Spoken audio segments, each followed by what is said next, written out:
expected for Game 2 between the Angels and the Minnesota Twins. The Angels hoping to get some traction in the American League West. They still think they can catch the Texas Rangers. Meanwhile, the Twins right now have a healthy lead over the White Sox in their division. It's a beautiful day for baseball here in Minneapolis. Along with Jose Mota, I'm Dick Bramer. In the last 5 weeks, the Minnesota Twins have gained 9 games on the Chicago White Sox. That is exactly the type of run the Angels hope they have yet ahead of them. A lot of times, Dick, as you know, you don't have to look very far in baseball to find hope. Well, the Angels need to look at the Twins and what happened last year. September 6th, there were 7 games out. It took an extra game, but they won their division. For Mike Scioscia to get there this year, that offense needs to have that spark again. Give Mike Scioscia the freedom to get runs on the board. Well, they hope to get back to the 500 mark for good here today. Mike Scioscia and the Angels have had to deal with some injuries. They hope to fight through all that and win another division. Meanwhile, the Twins hope to maintain their lead in their division.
Baseball. And the Angels and Twins getting ready for Game 2. The starting lineup for the Angels brought to you by Taco Bell. Think outside of the bun. Bobby Abreu's done a nice job for the Angels hitting leadoff. Kendrick Hayasco, the newest Angel coming over from the Royals. Hunter, Mitsui, Ibar, Napoli, Mathis, and Borges hitting ninth. This game is brought to you by Budweiser, official beer of the first inning. The beer that starts with full flavor and ends with a crisp, clean finish. Budweiser, it's what we do. Kevin Slowey, he is a strike thrower. The record indicates this guy knows how to win ball games. When it comes down to the ratio of walks to innings pitched, it's truly outstanding. He averages under 2 walks per 9 innings. And here our sprint player first for Bobby Abreu. In the absence of anyone else getting the job done, Abreu's done a really nice job in the leadoff spot. And has not complained at all. Very patient hitter. He knows what it takes. And Slowey starts in with a strike. Here comes down to Kevin Slowey. keep a new, faster pace. They want him to work a little bit faster and move that fastball around. Give it a few different looks. He is now the latest version of Kevin Slowey, a right-handed version of Mark Burley. He works every bit as fast as the great Chicago left-hander. Slowey gets the ball back from the catcher, and he's ready to go. Missing inside 1-2. Which really comes down to trusting the guy behind the plate, too, to say with that scouting report and the plan we have going into the game, you put that finger down, I'm following you. And missing inside again to even the count. And it's easier to follow Joe Mauer, isn't it? He's a two-time Gold Glove winning catcher, and Slowey kind of struggled through the first half of the year, but he's found great success with his new tempo. Here's a drive to the left field corner, and foul. Two teams haven't seen a lot of each other since the opening series of the year. The Twins and Angels opened up the season out on the West Coast back in early April, and last night's game, the first time they've seen each other since. Yeah, we know one thing for sure. Those rosters have changed drastically for both ball clubs since that opening week. Both teams have, at least for now, lost their first baseman. Kendry Morales out for the year. Justin Morneau hasn't played for a month and a half for Minnesota. High and tight and a full count. It'll be Abreu and then Kendrick and Callaspo here in the Angel first.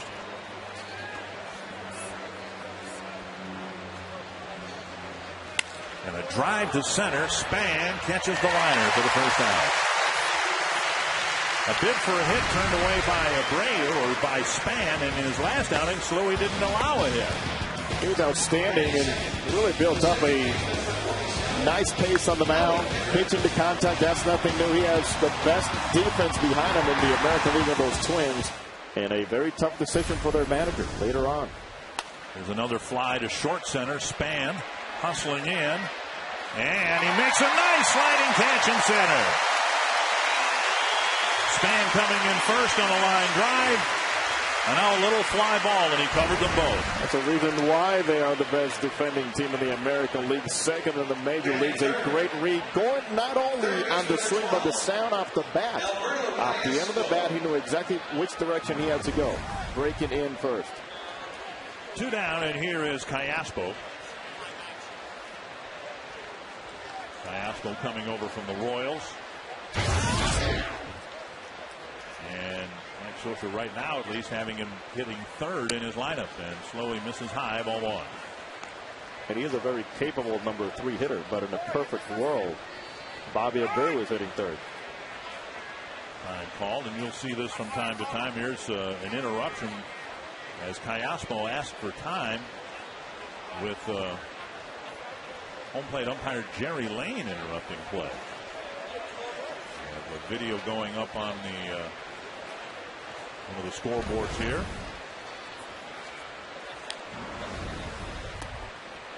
And now 2-0 to Callaspo. Jerry Lane made sure he took his time to clear everything up. Popped up behind third. Valencia out.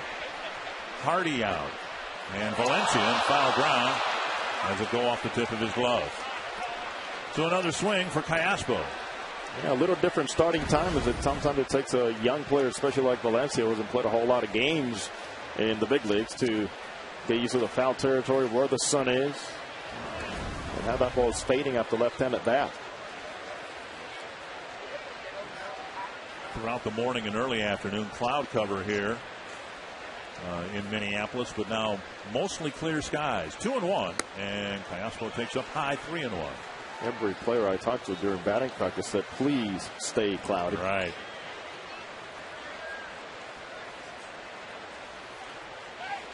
And a foul back to fill the count. Which for 28 years the Twins played their games indoors.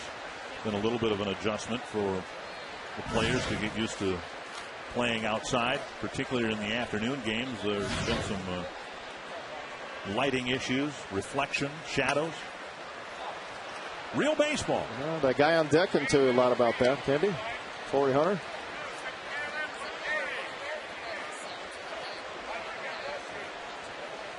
Three and two. And a walk will put Callaspo aboard and get Hunter to the plate.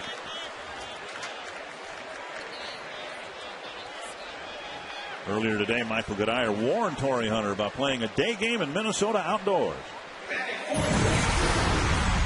We just got to pray it stays cloudy. Because if it gets sunny,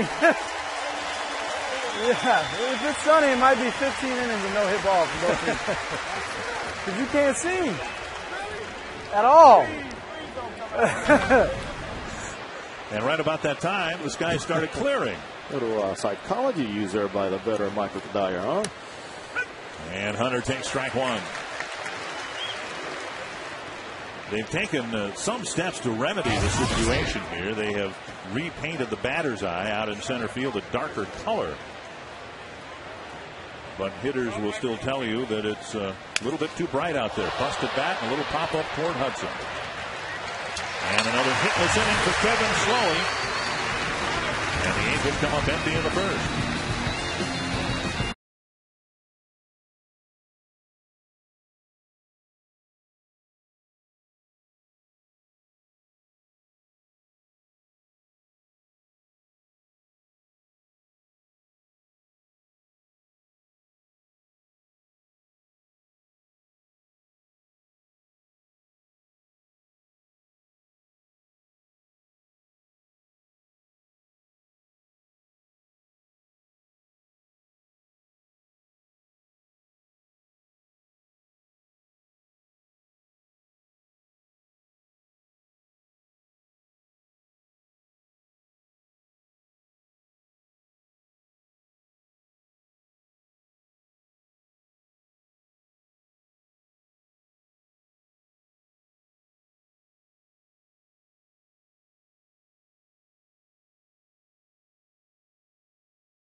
The starting lineup for the Twins brought to you by Taco Bell. Think outside the buns. Bernard Span has been their leadoff hitter all year long. Veteran Orlando Hudson, Joe Mauer, a three-time batting champion, Jason Kubel, Michael Goodire, Jim Thome, Delvin Young, Danny Valencia, and J.J. Hardy. Trevor Bell getting a start, a much earned start here for Trevor Bell. Needs to keep the ball down, mainly slow everything down. He has a stuff, he has a mentality, he has a body to really get some good things going for the Angels. He needs to implement his changeup and repeat it with solid mechanics. And forget about the names on the back of those unis. They can scare you sometimes here with the Twins, but just throw your game. And Span in the box, ready to get things going. Twins got a first inning run in last night's game, a Twins win over the Angels, and that's been the norm for them. They've been very, very good at grabbing the first lead of a ball game. That does wonders for your starting pitcher right away. Get a little cushion to work with. And Span takes outside 2-0.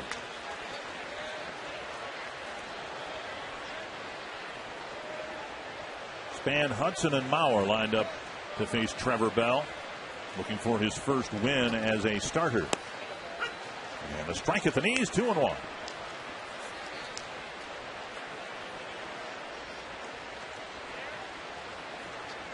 Span singled to start the ball game last night and scored a first inning run. And Bell clips the corner to even the count. Well, the few batters you will see in the big leagues with a split grip. You watch him load up with those hands close to his body and actually out in front a little bit. Then he pulls them back. But look at that gap. Just off the plate to fill the count. And Span does this very well. Takes a lot of pitches out of the leadoff spot. He's taken 5 pitches here in his opening plate appearance. And Hudson hoping for a chance with a man aboard. And Span draws a 6-pitch walk. Ron Gardenhire was talking about taking pitches and when to be aggressive, how he's learning to mature as a leadoff hitter in the big leagues before the game today. And once he falls to a pattern, big leaguers find out if you're taking too many pitches, they're attacking you. But once you show the ability to lay out certain pitches, you do what he just did. So Hudson to the plate. Hudson has been one of the Twins players spending some time on the disabled list this year. Been a valuable member of Ron Gardenhire's team this year, giving the Twins a batting average just under 300 and Gold Glove caliber defense. Well, Mike Scioscia learned last night in their loss to the Twins how quickly they will put runners in motion. In the very first inning, a hit and run. Before you know it, 3 pitches into the game, there's first and third, nobody out.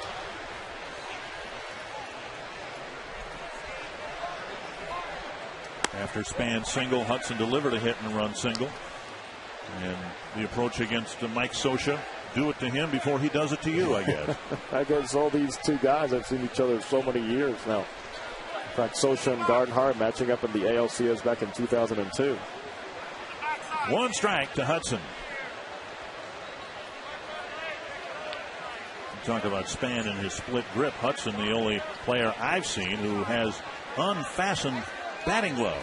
Well, Don gets a little different. How about the double flap helmet? You don't see a lot of that in the big leagues either. But here's what you're talking about. Keep him loose. Span takes off. The pitch is inside. And Span has a swipe to second base. Mathis's throw up high. And the Twins again use the running game in the first inning. Had a good lead.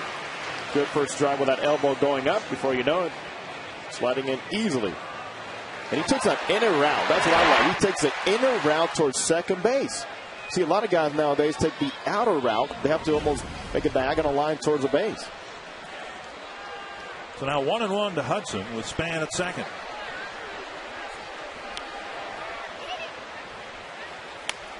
Pitching a bunt, and it lands on the chalk line and spins foul.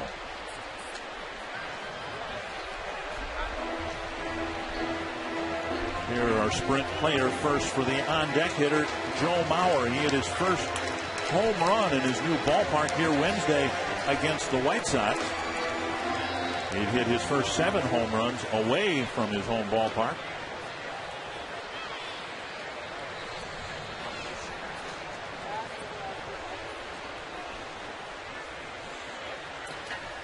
One and 2 to Hudson. He swings and misses and doesn't advance the runner at second, 1 away. That's one pitch Trevor Bell needed to establish early. Get the off-speed going. Down in the zone. Very effective.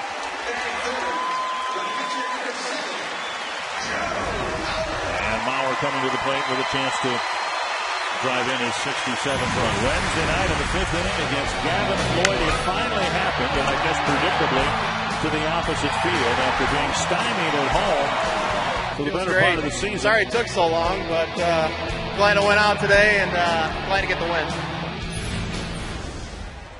And Mauer, in typically understated fashion, apologizing to the fans for having it take as long as it did. I tell you clearly, yes, it was eating him up a little bit. Cannot argue those numbers, though. And he has been hot the last 20 or so games. Wow. A 40-point spike in his batting average since the All-Star break. 1-0. 1-1. And he will tell you that he is not hitting the ball any harder than he did during the first half of the year. But the line drives and flares and ground balls were getting caught in the first half. Last night, Mauer drove in Span for the first inning run with a fly ball. Here it'll take a base hit. And throw to second. Span dives back. Mathis throwing from his knees and trying to pick off the runner at second. Well, his manager, former catcher Mike Scioscia, loves these kinds of throws to try to get your pitcher out somehow. Throw him behind those runners. And Mike did it for so many years successfully.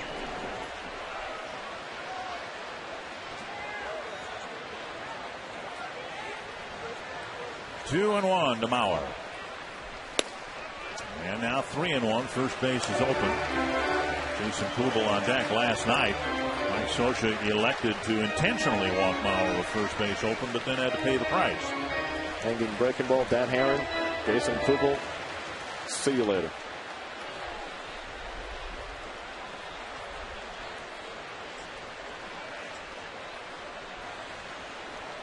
And ball 4. Mauer will take first on the second walk of the inning by Trevor Bell.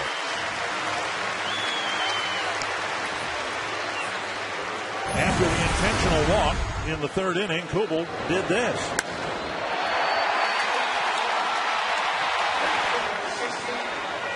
They took a 1-0 ball game and turned it into a 4-0 ball game.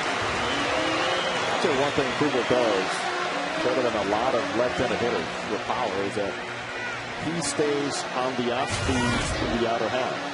He doesn't give up on that pitch, especially guys that throw the back door to try to surprise him later. He stays right on that pitch and is able to hook it, which tells you how strong he is. And to me, he's one of the most underrated players in the American League, Jason Kubel. When you're a left-handed hitter on a team that also has Joe Mauer and Justin Morneau, it would be easy to be overlooked, I guess. I would say, but you cannot argue those numbers year after year. Last night after the game, Dan Herron said it was his fault for throwing a breaking ball, and their scouting reports that said don't throw Kubel a breaking ball. So you wonder if that might not have been what the trip to the mound was, to remind Trevor Bell what the scouting report is on Jason Kubel. And he gets a fastball at the knees for strike 1. Well, here's a grand ball situation where Trevor Bell can figure out how his fastball is moving, especially downward. Force the issue down, not trying to be too perfect with everything else.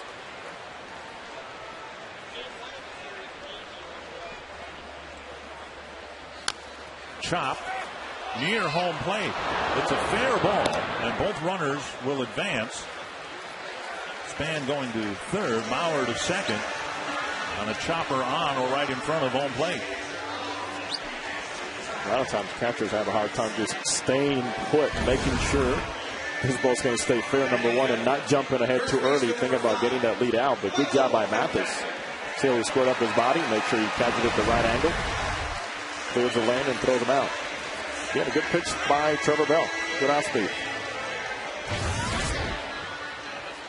And that'll bring up Kadire with 2 men in scoring position.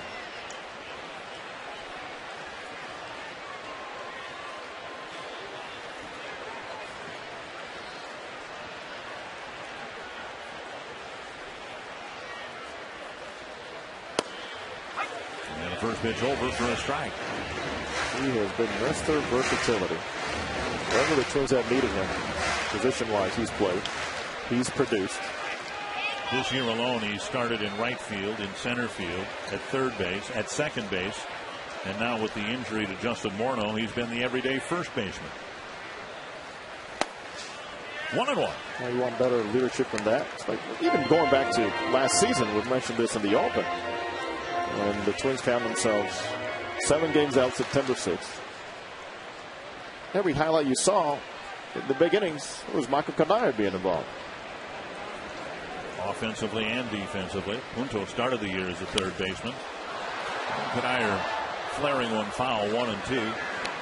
Morneau on the disabled list. Punto on the disabled list. For Morneau, there is no timetable. He's been out of the lineup for a month and a half. Took a knee in the head inadvertently from John McDonald on a double play ball in Toronto, and has not had an at bat or played at all since then. Best approach. Cannot rush it. We see too many of those concussions happening nowadays, and even more in baseball now too. Noticeably.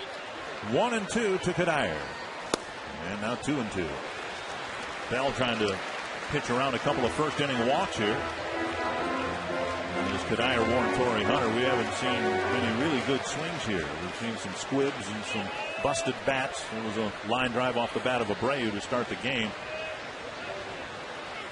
Kadire shoots it to right field, off the glove of the first baseman Napoli, and 2 runs are going to score. So it's Kadire driving in 2 more first inning runs for the Twins. Now it gets to the point where your home fans expect it, you as a hitter expect it, the opposing pitcher expected that you're going to strike early. And the Twins do it once again with this great approach of staying inside the ball, waiting for the ball to get deep, and driving it the other way. Outstanding effort by Mike Napoli. It seemed like the Angels had him positioned perfectly, but it's the Twins' magic right there, that first inning. Here's their designated hitter, Jim Thome. And outside, ball one. And the Twins came into this ball game hitting .286 with men in scoring position because of that type of approach. 105 runs scored in the first inning. Far and away the most in the major leagues. And it immediately impacts the guy on the mound. He takes the mound with a lead. 1-0 to Thome.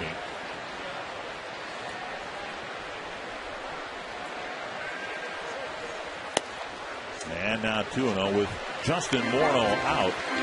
One of the side effects of his absence, more playing time and DH spot for Jim Thome. He has produced. There is the triangle defense on the right side for Mike Scioscia. There's Howie Kendrick is way over there behind second base cut. And he takes up and in, 3-0. If not for Morneau's injury, the Twins would be juggling Jason Kubel and Jim Thome in the DH spot. And as it is, they're able to soften the loss of Morneau by having those two guys in the lineup on an everyday basis. Thome green lighted, and he dribbles it up the line and fielded in foul territory. Smart play by Mike Napoli. And I'll explain it here as you see it. He was making every effort to keep that ball inside the line by hustling in and then applying a tag.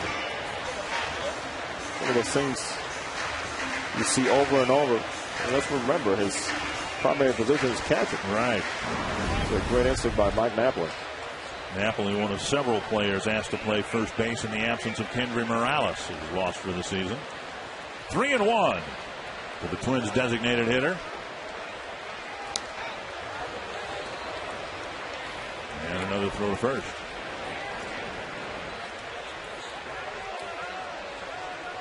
Bell back in the starting rotation. He pitched out of the bullpen Tuesday night and pitched 3 innings. Angels haven't needed a fifth starter for the last couple of weeks, but today they do, and he's the guy. Cuddyer goes. The pitch taken for ball 4. Third walk of the inning. And Young will hit with a couple of men aboard. Here's what happened back in early July at the Rogers Center in Toronto. Play you see happen 2 or 3 times a week. Morneau going in, taking out the second baseman, and the only one who at the time knew it was a serious situation was John McDonald, who immediately went to Justin Morneau. We were talking about the careful approach, but what a start he was off to there. Winning the MVP award a couple of years ago and was on pace to perhaps have another one. He's taking batting practice, and he's hitting the ball every bit as far as he has as an active player. But he has not gone through a full workout, a full preparatory workout. Here's Young with a little flare to right field, and that'll die for a base hit. Cuddyer around third. He's coming home. He did not touch home plate. He did not touch home plate. Mathis doesn't know it. And the run will count with Cuddyer going into the dugout. But from up here, we got a great look at the fact that in trying to sidestep the catcher, I don't think Cuddyer ever touched home plate. Oh, one thing he did for sure is he sold it right. As he makes a comment here to a teammate. Maybe with his toe, but home plate umpire Jerry Lane kept looking at Cuddyer and did not make a safe call. He may have dragged it across home plate. At any rate, it's a run for the Twins and a 3-0 lead. It seemed like Cuddyer himself had his doubts by the comments he was making over there in the dugout. Here it is again. Wow. You see an awful lot of the plate, if not all of it. It's 3-0 Twins. And Danny Valencia, the rookie, comes up with runners at first and second and 2 away. How many times have we seen it? Have we said it? The game of inches in baseball, use everything you can. 2 strikes to Valencia. And he takes a fastball right down the middle. 3 walks issued by Trevor Bell. 3 runs scored by the Twins. And an early 3-0 lead.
By Taco Bell, think outside the bun. And by Fusion, the 2010 Motor Trend Car of the Year. Get in and drive one. So another quick start for the Twins, and we think Michael Kadire dragged his toe across home plate, but I'm not sure Jerry Lane saw that. The main thing is to keep your eyes on Jerry Lane. There's no safe call, but he's looking at the runner Kadire to see if Kadire's making an attempt to come back. 3-0 Twins, and Matsui drives the first pitch into center field. The first hit Kevin Slowey is allowed in 8+ innings.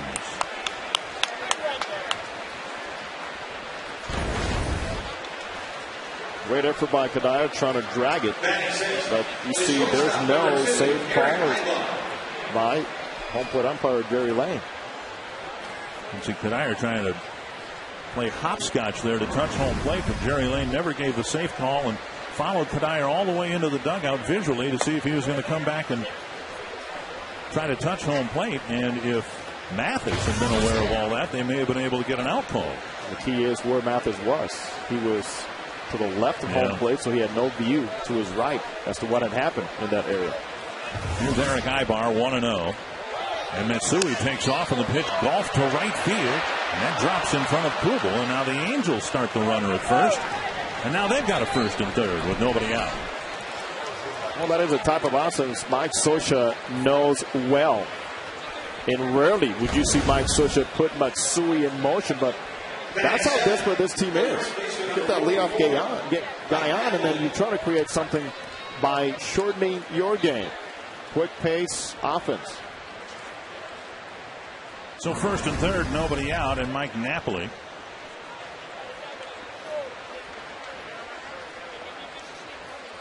Napoli, the team leader in home runs with 20, third year in a row in which he's hit 20. And Slowey starts in with strike one. Situation to call for a fly ball. Well, Kevin Slowey, even though he throws a contact, is more of a fly ball pitcher than a ground ball pitcher, believe it or not.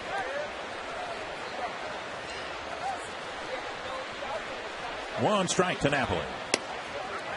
And a fastball just off the corner. Slowey with a 7-inning no-hitter in his last outing against Oakland, but he had run up 106 pitches, had a start skipped just prior to the start against Oakland because of a tender elbow. And now the Angels get not one but 2 hits to start the second inning. 1-2 to the Angel first baseman.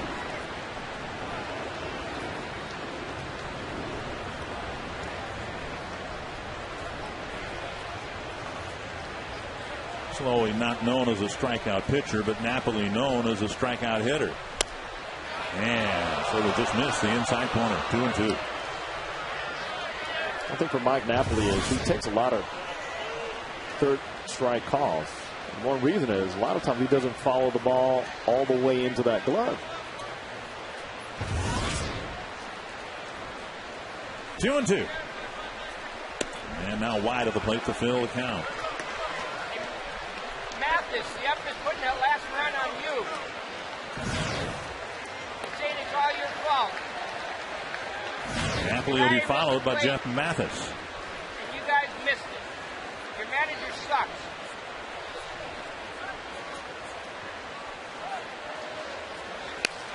Fisted foul. And our forward keys, as we look at the Angels, what they need is that active, fast-paced offense. Mike Swisher knows well that it has worked for him for years. So Minnesota, you know what? You just maintained the confident step you've had since the All-Star break. Those are the forward keys to the game. Another 3-2 pitch coming to Napoli. And a fly to left. Dillman Young with the catch. Tagging from third and scoring is Matsui. And the Angels are on the board on Napoli's sacrifice fly. Well, that's what putting runners in motion will do for any type of offense, especially for an offense that have been struggling. But a pretty good at bat by Mike Napoli, fighting off some tough pitches and knowing and anticipating a strike. That makes a huge difference. Mathis doing the catching today for the Angels. Will hit with 1 out and 1 on.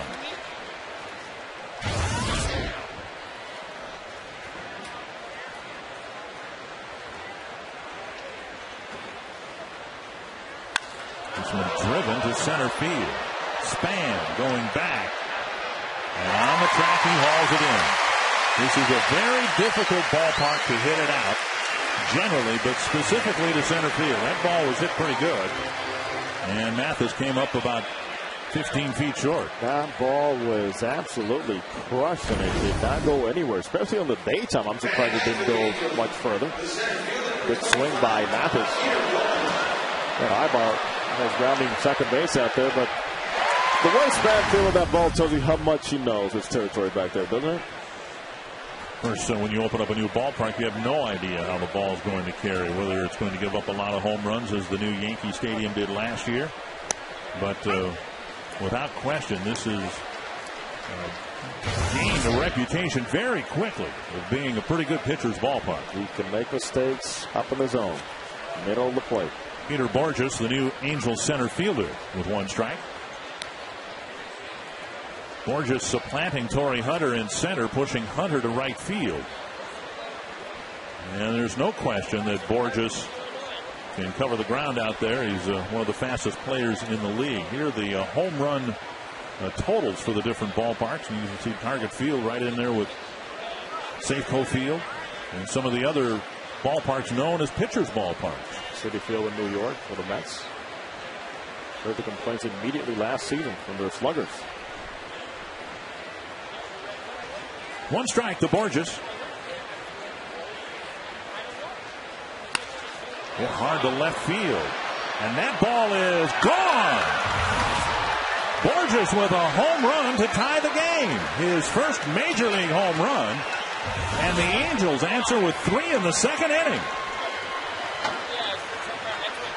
Well, certainly to get back into this race, that's what the Angels need here. Everything started with the leadoff guy getting on base. Mike Swisher a little bit more freedom as to things he needs to do with the offense, taking charge. And what a moment for this youngster. Great top hand swing. And did not miss a mistake. So 3 hits and 3 runs for the Angels, and Abreu will hit with 2 gone.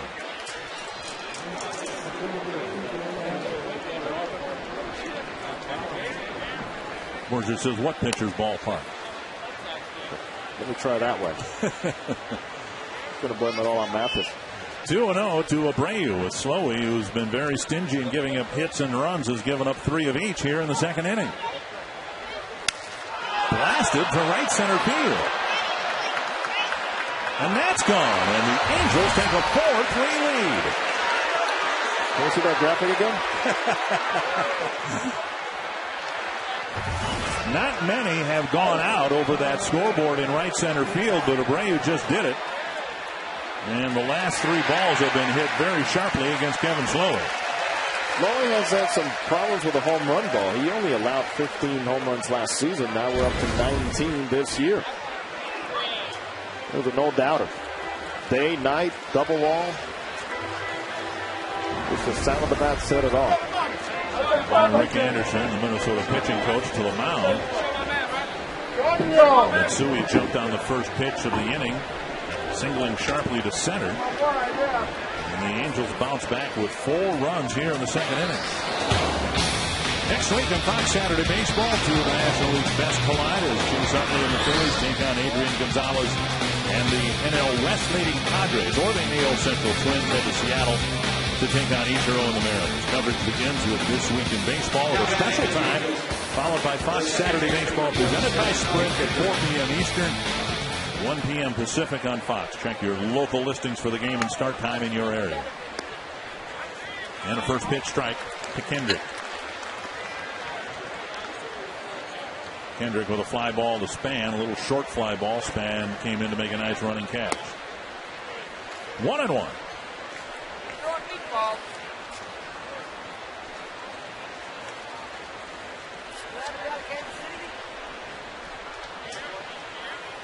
To give you some idea how stingy Slowey had been in even giving up hits in his last 22 2/3 innings prior to today. He'd given up just 7 hits. And the Angels have 4 hits and 2 home runs. Here's a little flare to right field, and that'll die for a base hit. So Kendrick is aboard with the 5th Angel hit of the second inning.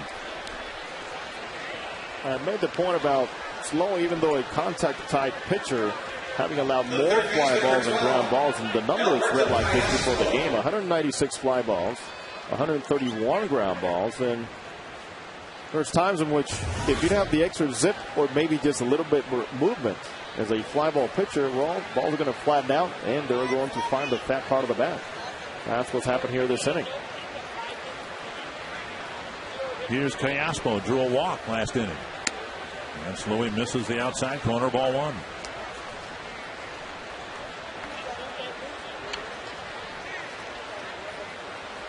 Callaspo's been slowed by a sore left wrist since his acquisition from Kansas City.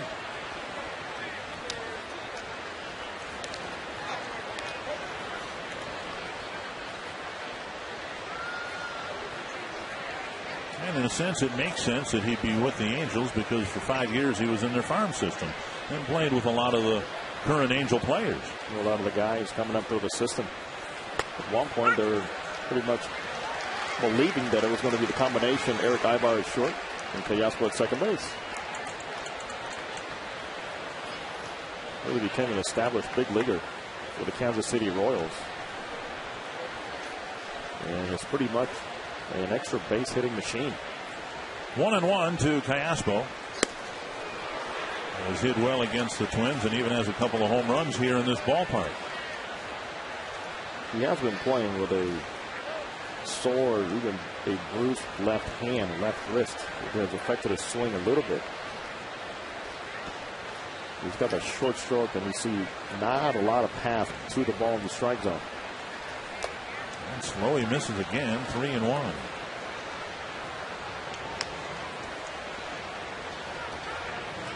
A couple months ago, on a Fox Saturday Baseball telecast, Slowey was given some early run support against the Phillies, and he didn't get out of the second inning. Now, some of his problems in interleague were quite obvious.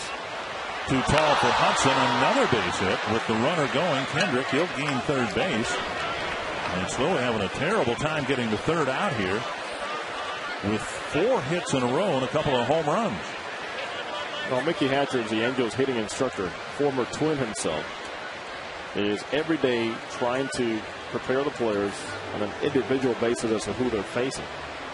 And Kevin Slowey, a strike thrower, a lot of times, as you know well, can be a good medicine for a team that's struggling. And Mickey stresses it time and time again, simplify everything.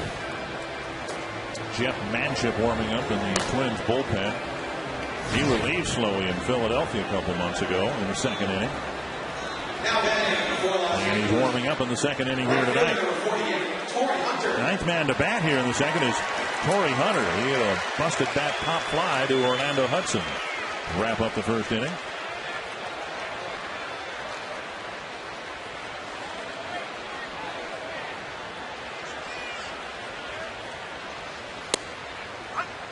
And Hunter takes strike one. There's no secret for the Angels to get back into this race. They have to hit. Established records last year, hitting .285 as a club. .297 was the best in the major leagues of men in scoring position. But no reflection of that at all this season.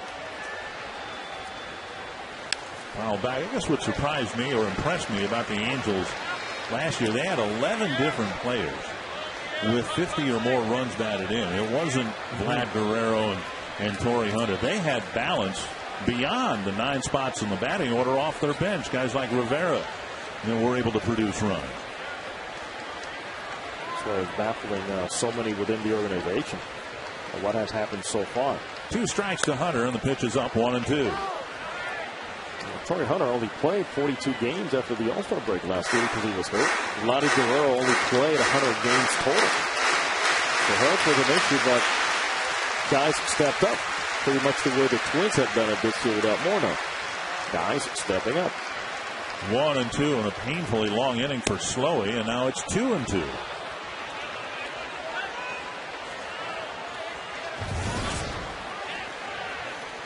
Mentioned as one of the keys for Slowey to keep that rapid tempo going, but it's seemingly more difficult for him to do that out of the stretch position. 2-2. Runner at first goes, and Hunter fouls it. He got a piece of it and sent it to the backstop with Callaspo heading to second base. And I don't know if it was confusion or what Slowey was going through, but as he came set there out of the stretch, he looked at second base. That's the one base Nobody that's there. unoccupied. 2-2. Slowey had a quick first inning, and this second inning has been anything but.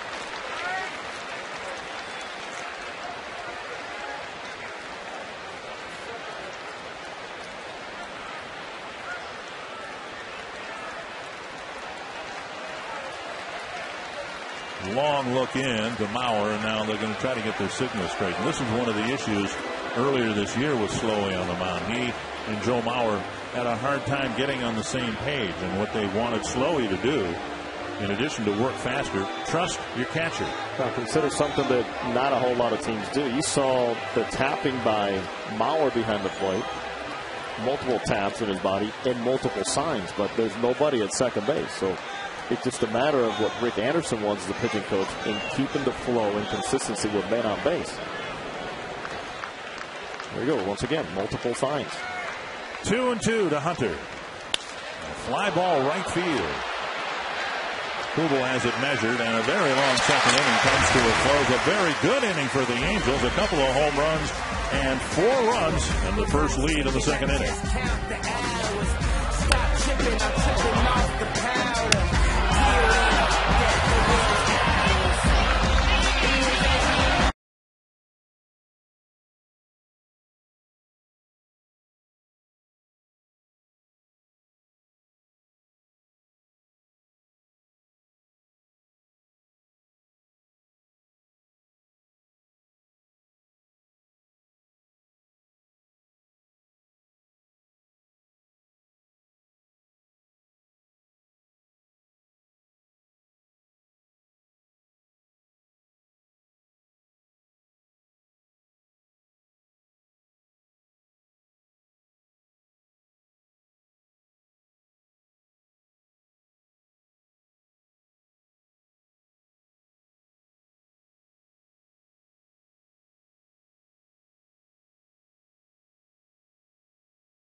Saturday Baseball, presented by Sprint, is sponsored by Budweiser. With full flavor and a crisp, clean finish, it's what we do. J.J. Hardy leading off the second for the Twins, taking the first pitch from Trevor Bell. Up and in, ball one. Hardy, the only man who did not bat in the first inning against Bell, who now is pitching with a one-run lead. Breaking ball just off the plate, and it's 2-0. And Bell needs to get more aggressive within the zone to have a chance to even get extended here in this ball game. 3 walks in the first. 2 of the hitters who walked came around to score. And some breaking ball. This one catching the corner of the plate. 2-1.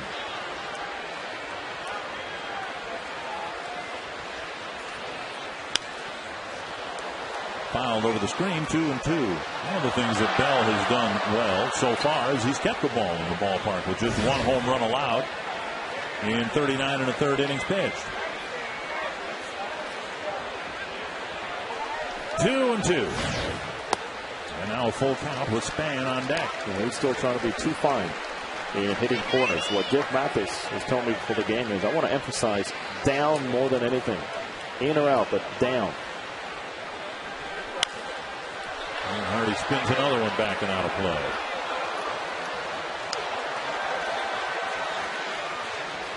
After the great communicator, Mike Scioscia loves his defensive skills.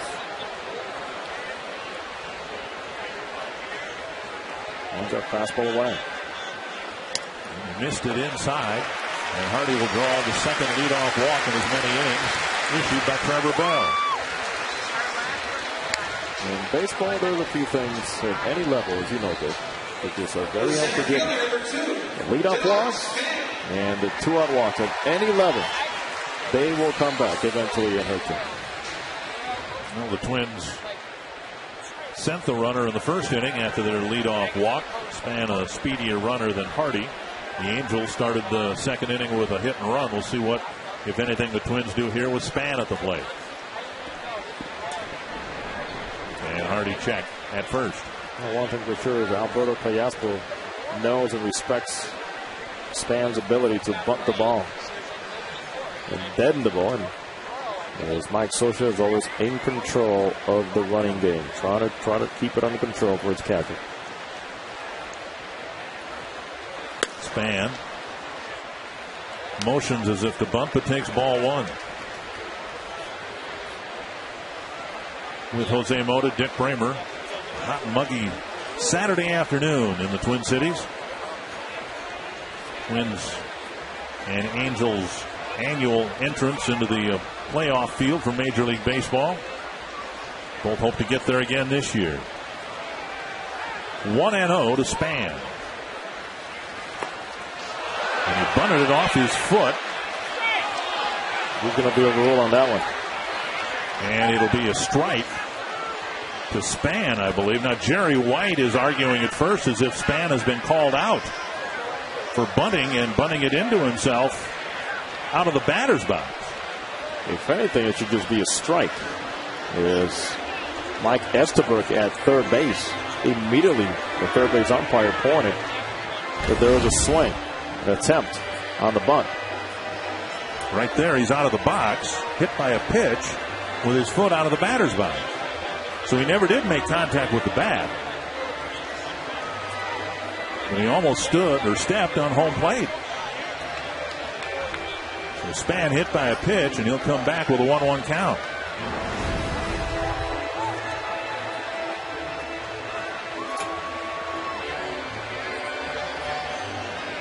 And if anything, he'll get a break here because the argument is not so much about being out of the box, but whether he went or not. And clearly he attempted to bunt. But what a painful strike that is, huh? Mm-hmm.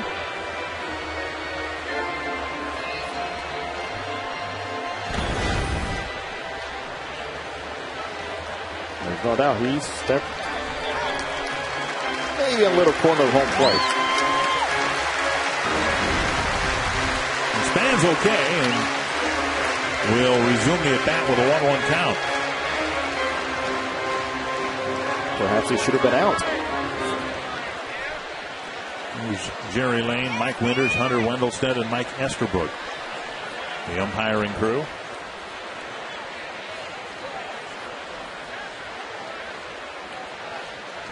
Hardy again checked at first. Drury Lane, 21 years of experience. Mike Winters, 20 years. Hunter Wendelstedt, 11 years.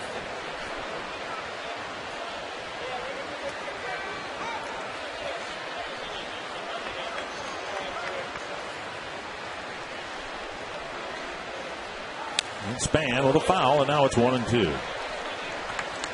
I love his approach. Just short to the ball. Not a whole lot of movement with his body.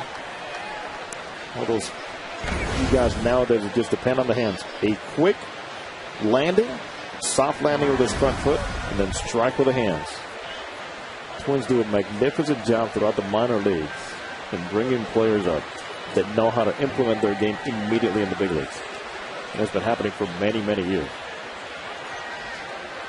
1-2 to the Twin center fielder. Down and in, 2-2. And they've had to let some great players go, Torrey Hunter among them. But the Twins have remained competitive with a very rich farm system. Span, a former #1 draft pick. What's good to point out is a lot of these guys play together in the minor leagues, but they also won together in the minor leagues.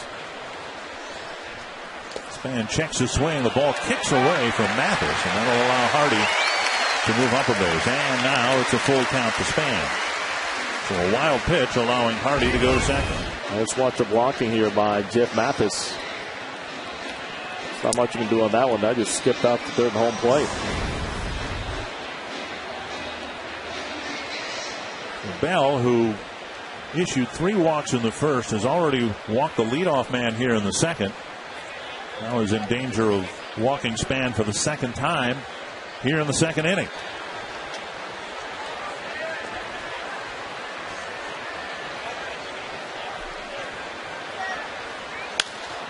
And Span flips it foul.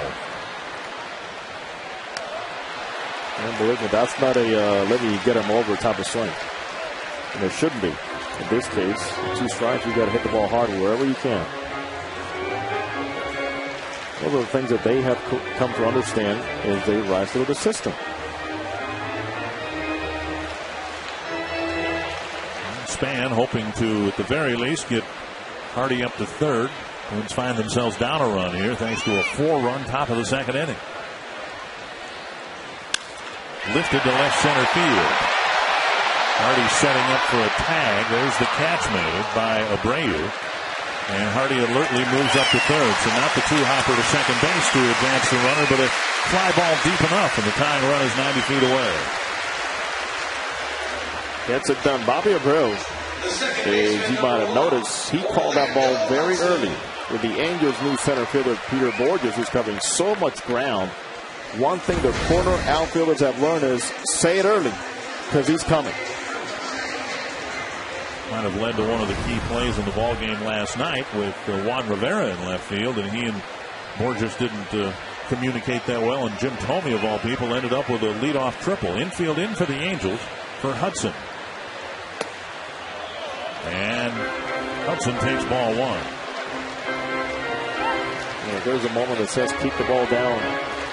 It couldn't have come at a better time for Trevor Bell. This is it.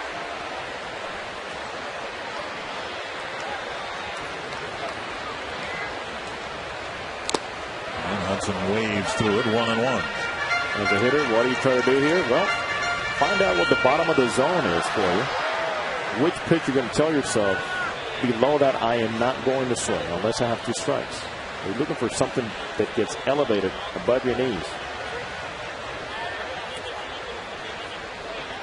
1-1 to Hudson. And a little bit low, 2-1.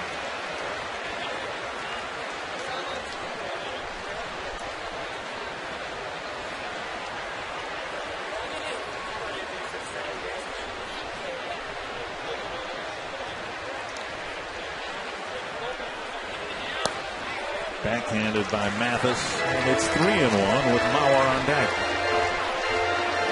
Even now 3-1, I would move the second baseman back a little bit more. This is a pulling type of count. Have him move back a little bit more there.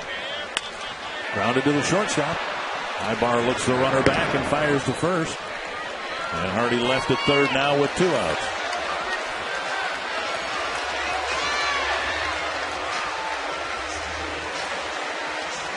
For a behind-the-scenes pass to the MLB and Fox broadcast team, follow us on Twitter, Facebook, and MySpace.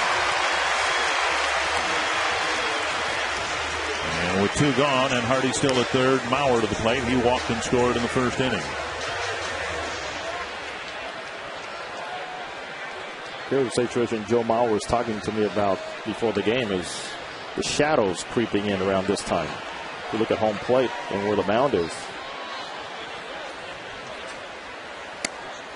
Up and away, ball 1. And of course, the shadows will creep out here over the course of the afternoon. We talk about balance, presence, never in a desperate mode to hit the ball. A strike, 1-1. Mentioned Mauer's batting average spike up to .333. Josh Hamilton is leading the American League at .354. Miguel Cabrera in between at .340.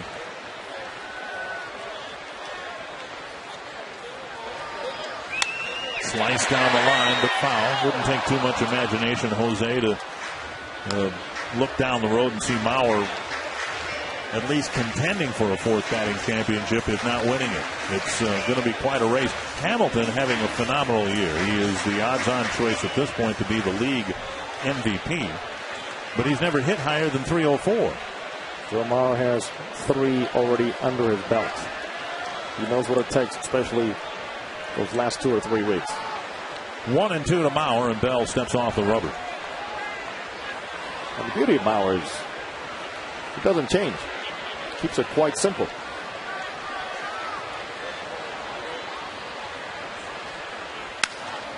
Cracked his bat, a little bouncer to first. Napoli struggles with it, makes the play, and Hardy, who walked to start the inning, is left at third, and the Angels still have a 4-3 lead. We'll return to Minneapolis after a word from your local Fox station.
Recovering from an early 3-0 deficit. They hung a 4th spot up against Kevin Slowey batting around in the 2nd inning. Hideki Matsui hit the first pitch of the inning into center field for a single, and he'll lead off the 3rd. Matsui, Ibar, and Napoli in the third.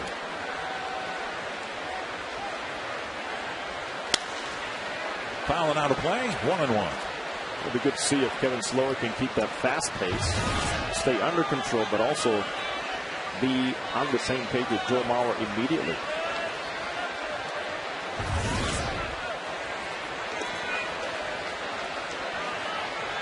One and one to the Angel designated hitter, who's been in the outfield mix a little bit for the Angels this year in his first year outside of New York. And Matsui, when he has played the outfield, has done a very solid job. Fundamentally, a very sound outfielder. Obviously limited with his range because of the knee issues he's had in the past. But you talk about backing up bases and making sure you're at the right spot with the ball's flying and taking jumps, he's done it. 3-1 to the leadoff man here in the third. And now Matsui draws a leadoff walk. Well, we're not seeing the same Kevin Slowe that we used to see him when he walks two guys in the first 2+ innings. Came into this game having averaged under 2 walks per 9 innings. So at his release point, something is just not right. Ibar dropped a single into right field on a hit and run to ignite the 4-run second inning. A bunt pushed foul, 1 strike. Ibar had been an 0 for 15 slide. And this is what Mike Socha and Ron Gardenhire mirror each other so well. Sometimes that is the best way to simplify a swing for a player that's been struggling. And I recall what Gardenhire has told me through the years. Sometimes I get a guy out of a slump by putting on the hit and run. There's no thinking. Put their feet to the fire a little bit. You've got to make contact. Up and away, 1-1. We called Doug Mankiewicz a few years back telling me, sometimes I go to Guardian and say, please do it. Get me out of this funk somehow. 1-1 to Ibar.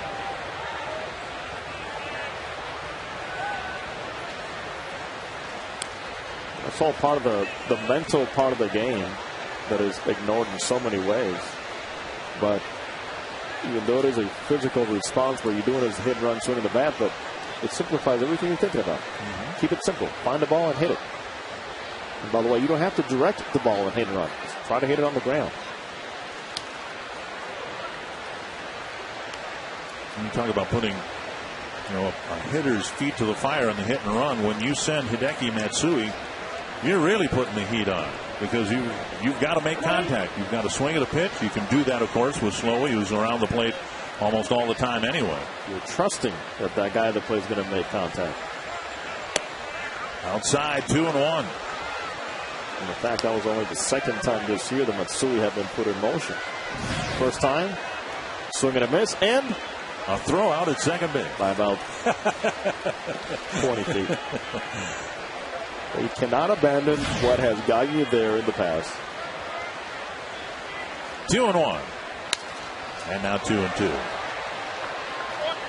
Well, the Angels have to maintain their approach, the approach that's been successful for them, because as we said at the outset, they know the deficit. They know they've had a tough time staying above the 500 mark here in the middle months of the summer. But they also know they've got 7 games left with the Rangers, and the Rangers have 7 games left with the Twins.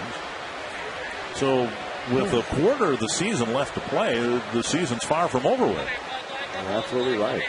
And now Slowe not only is missing, but he's missing badly, well out of the strike zone. And the Rangers have been, team-wise, the story of baseball in the American League, with a healthy lead over Oakland and the Angels right now. Matsui goes, and the pitch popped foul over the Angel dugout. Well, a big difference for Mike Socha's ball clubs this season is the record on the road. Very unusual to see Angels teams with Mike Socha 7 games under 500. The reason is quite simple. Not affected at all by where they play or who they're playing against. You see action already in the Twins bullpen. Jeff Manship warming up again. Second inning in a row where Manship has been getting loose in the bullpen. Another 3-2 with Matsui going again, and another foul ball. Kevin Slowey's already thrown 60 pitches. He has only recorded 6 outs. He threw 106 pitches to complete 7 innings of no hit ball in his last start. What a great job through the years Ron Gardenhire has done. He's taking this team to the playoffs and winning division. Typical of his Twins teams to play much better in the second half, and that's been the case again this year. 3-2. Matsui goes again on the pitch, line to right. Great at bat for Eric Ibar, and Matsui running for third base, and he is safe. The throw a little bit offline, and Valencia tried to field the throw and come back with the tag. And Matsui in at third, going from first to third on the single to right. Hideki Matsui, first to third twice. Now, what helps Matsui here? A throw that's fading out towards the outside of the bag, but he does the right thing also where he slides. Takes a good path towards third base, and then finds the inside part of the base. So a walk and a single, and another threat for the Angels with Napoli at the plate. Hit a sacrifice fly his first time up. By the way, much different. That was a run and hit play, not a hit and run play. And Napoli turns on one and grounds it foul. 1 strike. Difference. Run and hit. He is going, but if it's a ball, Ibar does not have to swing. It becomes a ball 4. Well, Ibar fouled off, 3 2-strike pitches, ended up getting something he could put the barrel on, and he delivered a key single to right field. And now Slowey needs to keep an eye on him at first base as well. And another swing and a foul by Napoli.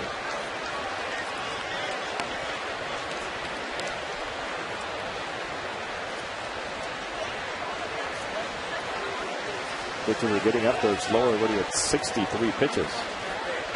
31 came in that second inning. And again, Slowey not known as a strikeout pitcher, but Napoli's already struck out more than 100 times this year. And he goes after a high fastball, and Slowey gets a big first out. First and third now for Jeff Mathis. Fox Sports is proud to team with the Breast Cancer Research Foundation during our 2010 Major League Baseball on Fox season. The Breast Cancer Research Foundation helps fund the most advanced and promising breast cancer research. Join the fight by texting CURE to 27722 to donate $10 or visit bcrfcure.org. Messaging and data rates may apply. Here's Mathis, a fly ball to center, his first time up. Hit it well to deep center field. The next 2 batters hit home runs. Hopped up behind first, and Kadire in foul territory. Out number 2. Well, consider the biggest difference the last 2 outs here, Dick. Fastball location and command. He has thrown the fastballs exactly where he has wanted to. Elevating up and in on Mathis, on Napoli, and then just cutting it across. Out of reach for Mathis. Here's Borges, who hit his first major league home run with a man aboard to tie the game last inning.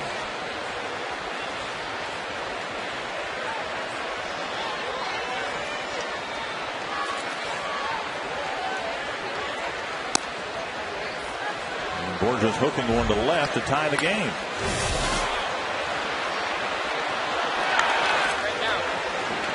Handful of home runs in every year of his minor league career, and his first major league home run right after we had just described, Jose, how difficult it is to hit home runs here. Who would have thought? 1-1. His teammates are probably going, we're going to Minnesota, so it's probably not going to happen there. Right. We're talking about stinging one on a line in this ballpark. Just, he doesn't need to fall in love with that swing, though. That swing will create a lot of problems he's trying to lift here. Slowey trying to pitch around the leadoff walk and follow up single by Ibar. The line drive swing, yes. The fly ball swing, no.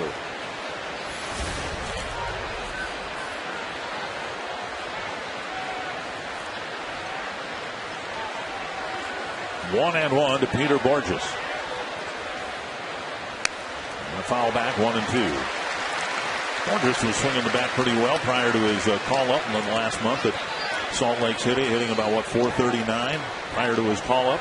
He was really lighting up the Pacific Coast League after 230 average in June. He came back and hit 438 in July.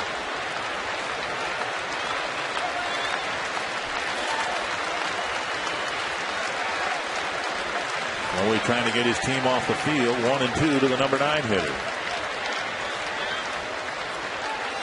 Runner goes and Borges swings through it. And Slowly issues up an opening walk. The follow-up base hit, but the Angels strand 2.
The Twins getting 3 first-inning runs. The Angels getting 4 second-inning runs. And Jason Kubel will lead off the bottom of the 3rd. And for Trevor Bell, if he wants to last long enough to even qualify for a win, he's going to have to start throwing strikes to the leadoff man. He's walked the leadoff man in each of the first 2 innings. 0-2 to Jason Kubel.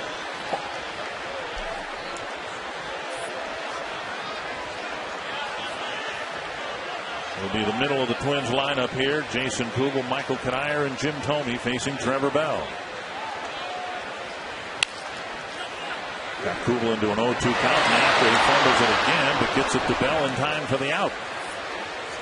Obviously, there's been some concern about Kevin Slowey, and as he got back to the dugout, not only consulting with the pitching coach, Rick Anderson, but also with one of the athletic trainers.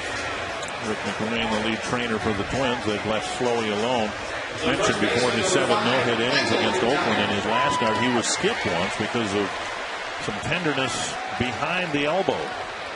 You see, he'll point out about something regarding his fingers opening up at some point mechanically. And the bullpen for the Twins is busy as we speak.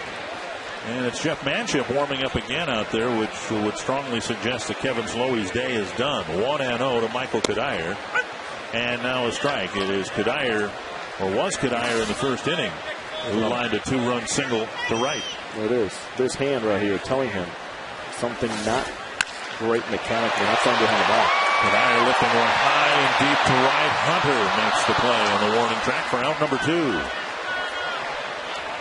Kadire, one of 2 right-handed batters to hit an opposite field home run here. He comes up short for out number 2, and there's another look at Jeff Manship.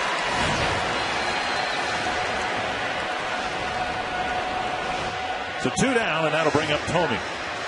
It's been a big difference with Trevor Bell when he's been working ahead on the count. So the 0-2 on Kubel. Now he got ahead of Kadire. And a strike on the outside corner to Tomey.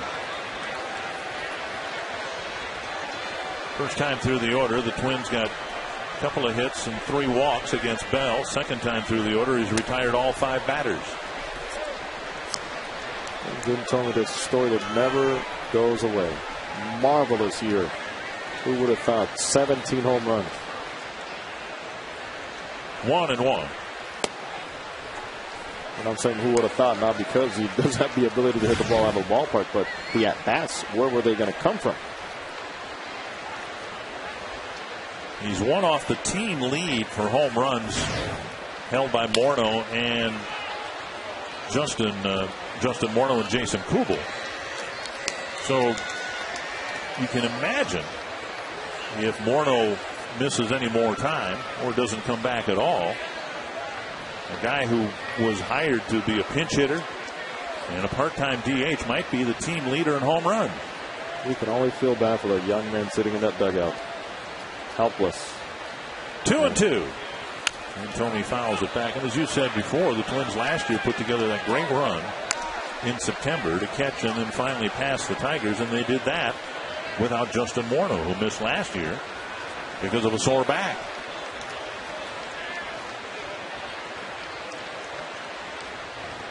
Two and two. Say it was a sore back undervalues it. It was a stress fracture in his lower back.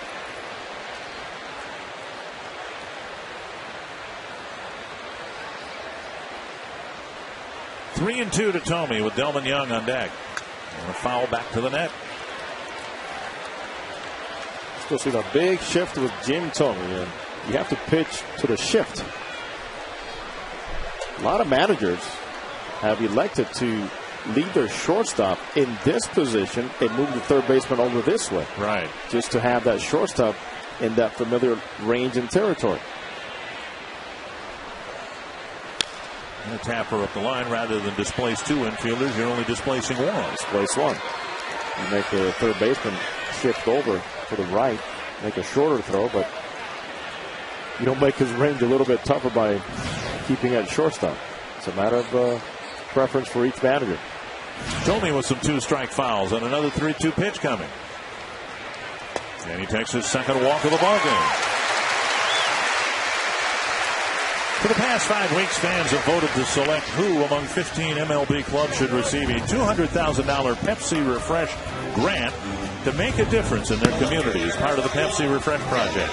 Nearly 2 million votes were cast, and we'd like to congratulate the Minnesota Twins in their efforts to support the Courage Center's Rolling Twins youth softball wheelchair team. Visit MLB.com/Pepsi Refresh for more information. Michael Kadire spearheading that campaign here in the upper Midwest. Here's Delman Young. A big swing and a miss. You have to applaud the efforts by Kadire himself and by the Twins involving themselves in the community in so many ways. Young drove in the third Twins run with an RBI single in the first inning.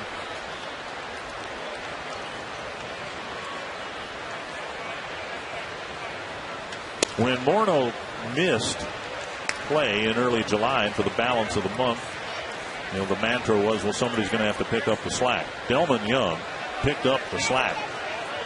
He had a phenomenal month of July. He's cooled off a little bit in the month of August.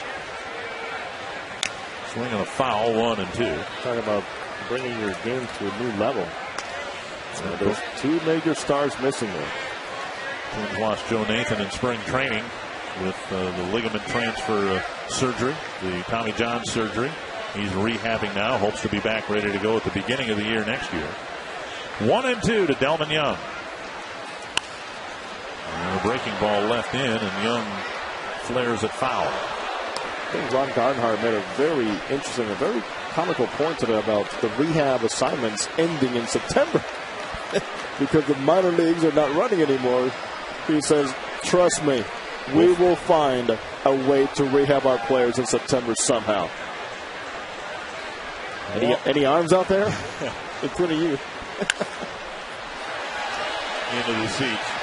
Well, the most comparable injury in baseball right now to Justin Morneau's is Jason Bays of the New York Mets. He too shelved with a concussion, and the Mets are out of contention. There's less emphasis for them, I'm sure, to try to get Bay back into the lineup this year. But Jason Bay apparently is done for the year. That's the word out of New York. That's a cautious approach. And why not? They're 11 games out. But here in Minnesota, they're still hoping that Morneau will be able to contribute in September somehow. And so Ron Gardenhire's point is, look, if he feels ready to rehab, we'll come up with some sort of a staff to make sure that he gets a full workout. Yes, sir. 1-2. The Twins trying to stretch out Bell's third inning. Looked like he was in for a quick inning. Then Thome had the long at bat before the walk. And now 1-2 with some foul balls off the bat of Young. And there's strike 3 to end the inning. We move forward to the fourth with the Angels in front by a run.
By DirecTV.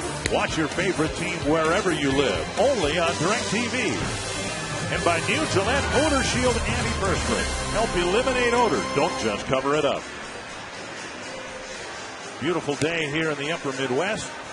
Another sellout crowd. The Twins have sold out every game but 2 in their new ballpark. And that's simply because the fans weren't aware the tickets were available early on.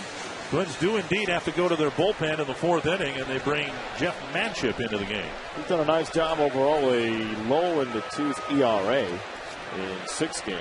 And look at the ratio when it comes down to the strikeouts and the walks. Very good arm.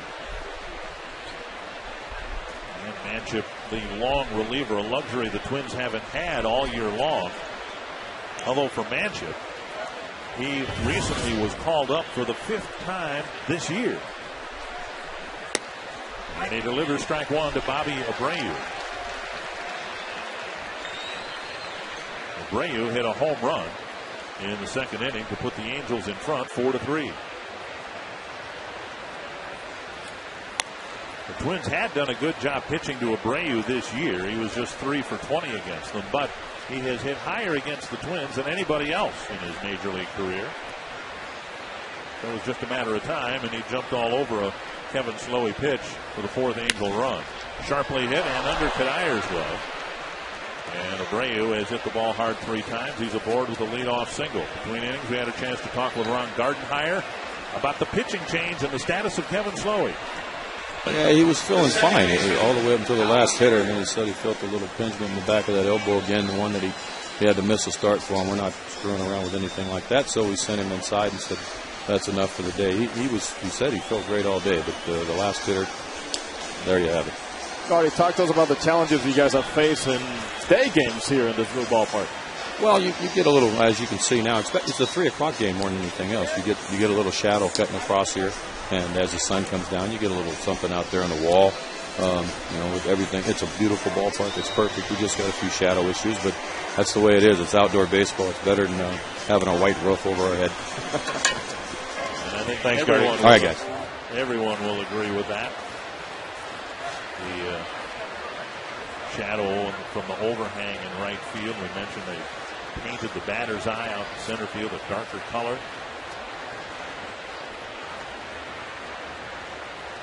Kendrick takes strike 1. They've even had an issue with the reflection from the logo above the batter's eye in straightaway center field. Those 2 buddies up there? Minnie and Paul, the Twins logo's characters. Twin Cities. Minnie from Minneapolis, Paul from St. Paul. The original logo when the team moved here in 1961. Outside, 1-1. You'd expect the Twins manager to have some glowing views of this ballpark, but I know when the Angels came here for their workout yesterday, saw it for the first time. Mike Scioscia very appreciative of what they did here and how they did so many things right in building this ballpark. 1-1 to Kendrick and a fly to right center. Span chasing it, still chasing it and chasing it down. Abreu has to retouch second. And he gets there. Wow. Abreu had rounded second base and was a quarter of the way to third in anticipation of that ball dropping. But the veteran alertly kept an eye on the ball and got back to first. A great job by Denard Span getting back there and all that comfort he has with so much room and making sure he takes the right path. Here it is.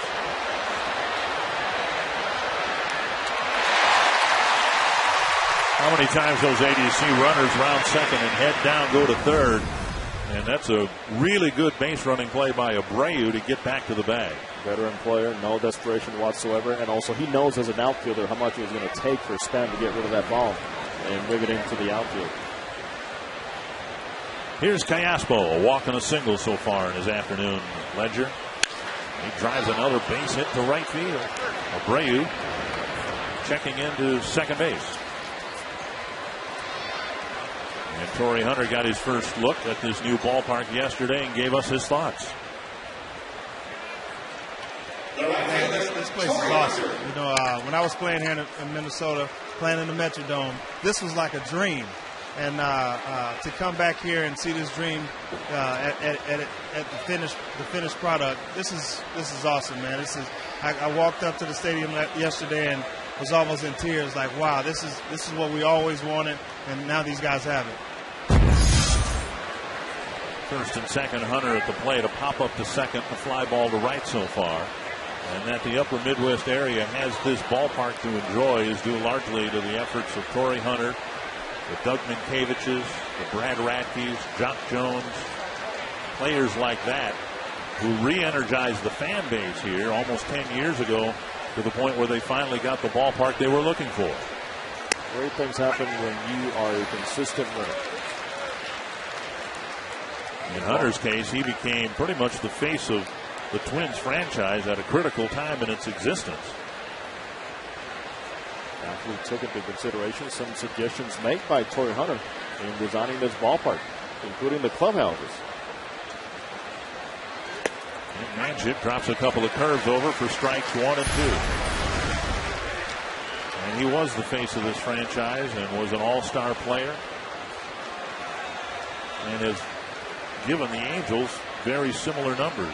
He's produced every bit as well for the Angels as he ever did for the Twins. A couple more Gold Gloves added to his resume. 1 and 2. And the leader. The Angels struggling, having lost the first 9 games to the Red Sox. And Hunter calling a players-only meeting at Fenway Park. Not a named captain, but an unnamed captain of the Angel team, wouldn't you say? You have to believe it. So he and Bobby Aguero just sending a message out, speaking out. And it was more of a, let's clear the air here, guys. What is happening to us? What do we need to do, especially as an offensive unit, mainly, which has been the most inconsistent part of the Angels. But Bobby was very outspoken, so was Torrey. Young players came out of there thinking, well, I mean, we're not out of this. I mean, these two guys let us know once again that we are pretty much in this with a nice run ahead of us. 1-2, Manship to Hunter. And a fastball up and away. You know what's good, too, in players' meetings? No coaches, no manager. You let it all out. And sometimes if you have to say, you know what, if you've been told 20 times about your elbow or your legs or mechanics, just go out there and do it without offending anybody, any of the coaches.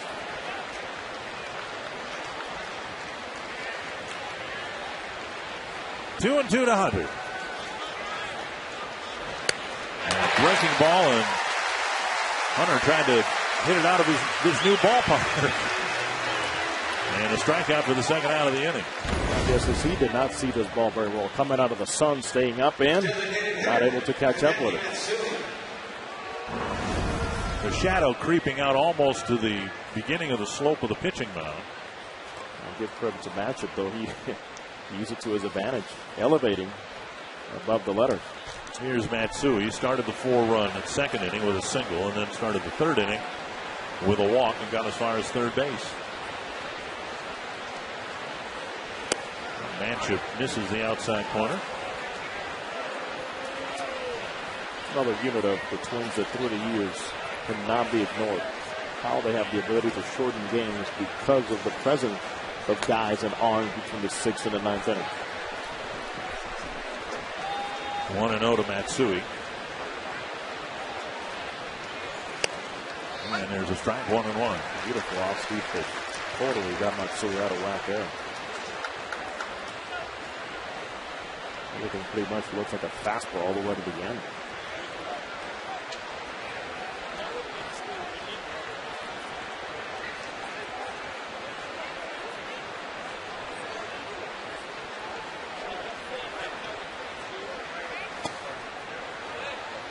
Down and in, 2-1. Twins bullpen was a strength before the All-Star break, and then they acquired closer Matt Capps from the Nationals. And right now, statistically, ERA isn't the best measure of a bullpen, but it gives you some idea how good this Twins bullpen has been. Jesse Crain has been outstanding. Manship, any of the 5 times that he's been brought up, has made 1 start and has pitched well for the Twins. Ground ball to Hudson. And the Angels get 2 more hits. They get 9 of the game. It's a 1-run lead for the Angels.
Valencia will lead off the bottom of the fourth. And Bell delivers high and tight. Ball one. Valencia called out on strikes in the first inning when the Twins scored their 3 runs. And it'll be J.J. Hardy and Denard Span.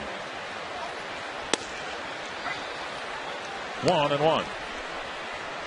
Bell as a starter, winless in 2 decisions, an ERA of just under 6.5, but he's given up just 2 hits so far here this afternoon. 1-2. Dick, Danny Valencia is one of those guys, once again, comes to the system, understands what it takes for him to succeed, gets the opportunity to play, makes the adjustments, and what a great contributor he has been to the Twins this season. 1-2 to the rookie third baseman. Right back to the pitcher. It almost looked like Bell fought with the sun a little bit on that chopper back to the mound. It looked like he squinted or ducked away from it, but he was able to make the play for the first out of the fourth. Thankfully for him, the ball was not hit on a line right at him, as he did not see it very well. Here it is. Shadow ball before you know it. Where is it? Oh, it's in the sun. That's a good job finding it for all the youngsters out there. You bobble a ball in the infield, find it with a bare hand and push down on the ball. 1 gone in the fourth, and here's J.J. Hardy. Walked to lead off the second, got as far as third base. Ball 1. Hardy's had off and on issues with his left wrist. He pops this foul that'll reach the seats. 1-1. He went off to a very proud start in his career with Milwaukee. And before you know it, finds new life here in Minnesota. A couple of years ago, an all-star for the Brewers, and the Twins have had him hitting 9th. 1-1. And another one fouled back. See, I just saw that one. Did you see it? Hey, that sun and shadow playing an effect here too in the booth. So if we get hit between the eyes, we got at least one good excuse. Where's our ball? Excuses. We can find those easily. 1-2. And Hardy takes ball 2.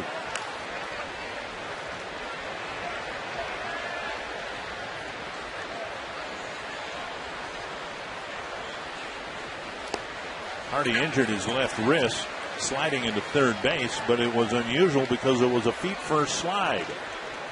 He jammed his left hand into the dirt and ended up spraining his wrist. He's been dealing with tendonitis. And he takes ball 4, drawing his second walk of the ball game. Talking with Angel pitching coach Mike Butcher about his starter today, Trevor Bell, and some improvement as the game has worn along. Yeah, he had a tough first inning. Kind of worked behind the count. Looked like he had some close pitches in there. It just didn't go our way, but hopefully he keeps battling back right here. And how about for you guys as a pitching staff having a little run support, something that has not happened very often this year? That's nice, to go out there and get some runs early. Obviously they scored early on us, but it's nice to go out there, give you a little bit of breathing room, and hopefully keep throwing up some zeros here. Twins have taken at least one walk in every inning, and now Span lifts a short fly ball to center. Borges coming in, and it's the shortstop Ibar running out to make the catch for out number 2. We saw in the first inning when Span read a ball, hit off the end of the bat, playing the sound, right? He's very familiar with all things that go up around this ballpark. Same thing just happened with this play here, and Borges freezes, not knowing where the ball's going to go. Amar gets a good jump at it and gets after it. So Hardy still at first, 2 down. The Angels fire up their bullpen. Francisco Rodriguez warming up. Not K-Rod. Not that one. Here is Orlando Hudson taking a strike at the knee. Well, we don't know when's the next time K-Rod will be warming up for anyone. Disturbing development out in New York. 1 strike to Hudson. He is 0 for 2. He struck out in the first, bounced to short in the second. 1-1. This will be the 90th pitch for Trevor Bell. He's only thrown 51 strikes. He walked 3 men in the first, 1 in the second, 1 in the third, and 1 so far here in the fourth. And the Twins have just 2 hits, but the 6 walks have made it for a long afternoon for Bell. 2-1. The most pitches he had made before this outing was 85 pitches back on August 8th against Detroit. Well, because obviously he is not a regular member of the rotation.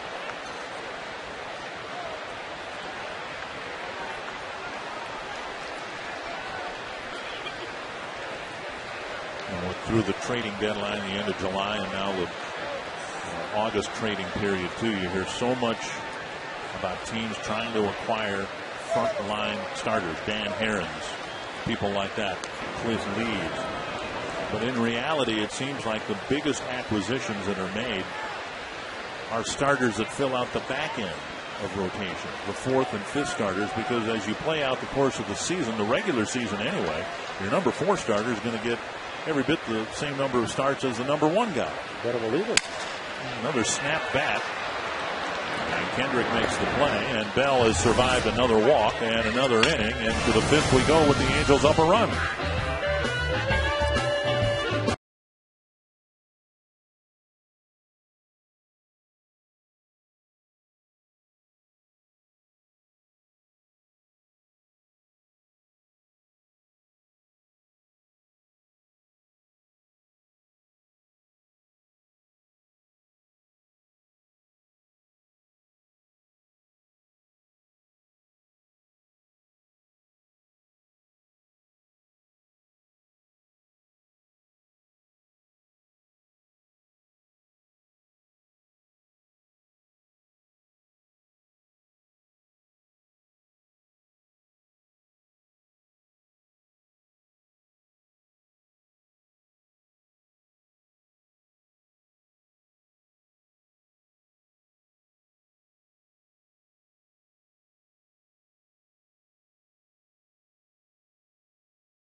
Lead. Dick Bramer and Jose Mota. Trevor Bell wobbled in that very first inning. If he can get one more inning in, he might qualify for a first win as a starter. He needs to do some convincing in that dugout to let him go out and be more efficient with his pitches and working ahead on the count, because he has his stuff. Now, it's a matter of the mind convincing the body, I can get this done by keeping the ball down and getting guys out. And instead, it's the Twins that have to go into their bullpen first, because Kevin Slowey had kind of an ouchy elbow after the 3rd inning.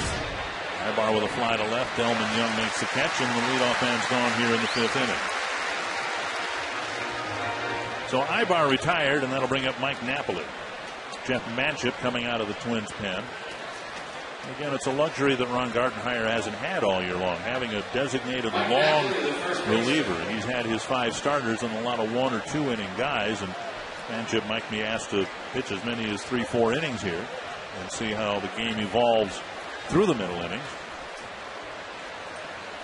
And he did such a great job a couple of months ago on a Fox Saturday baseball telecast in Philadelphia, picking up the ball game in the 2nd inning. Twins ended up winning a wild ball game against the Phillies in extra innings, but forgotten was the fact that Manship took care of the middle innings for the Twins. He gave them a chance by putting up a few zeros and letting the bats finally come around in the ninth inning. Well, so many times we ignore what happens in those middle innings if your starter has a tough outing, and then who's going to hold the deficit for you to give the offense a chance. We talk so much about closers and setup men, but those middle innings at times are the ones that serve to the offense. There's almost inspiration to say, this guy's giving us a chance. Let's go get it done here late. Manship gave up a couple of singles in the fourth, but stranded both runners. He's gotten the first out here in the fifth.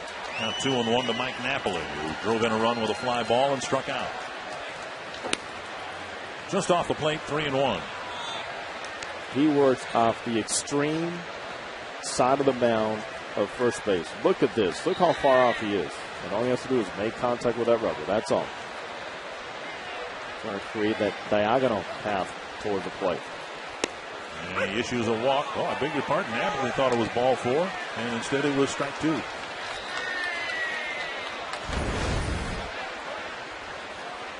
Nowhere near the target, but Jerry Lane said it still caught the corner.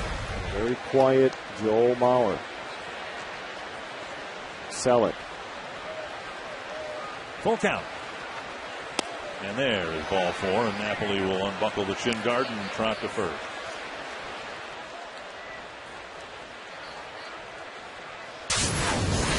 Direct TV game break. We're going to take you to Oriole Park at Camden Yards. Josh Bell hitting a 2-run home run off Cliff Lee. Felix Piñé scoring, and then later in the game with 2 men aboard, Bell does it again. His first 2 major league home runs, and it's the first time Cliff Lee has ever given up 4 home runs in one game. And the Angels, I'm sure, are very well aware that the Orioles have a 7-3 lead on Texas in the bottom of the 6th inning. The Orioles have been pretty much a pain to Cliff Lee this season. His first game as a Ranger, he gave up 6 runs, even though he completed the game against the Orioles, who also swept the Angels a couple of weeks back. Plenty of ground to make up, but 8 games with a quarter of the season yet to play. Here's Mathis at the plate. And Manship delivers strike 1. Well, the 9 Baltimore has answered the bell quickly. Those plays. I think Buck Showalter hasn't gotten their attention. The urgency is there. The urgency, and based on what Buck has, the reputation he's built, the extreme attention to detail. And some would suggest that's something that's been lacking in Baltimore. Here's a fly down the right field line. And back into the seats. Now, it's been lacking, not for lack of trying, but consider the source where that message is coming from now. There's a pedigree there. And someone who's got a 4-year contract. That's a lot easier, he's going to be there. Yes. Whether the players are going to be there or not is another matter. With Jose Mota, Dick Bramer here in Minneapolis, it's a beautiful summer afternoon. And we've got a tight ball game here with the Angels up a run. 2 strikes to Jeff Mathis.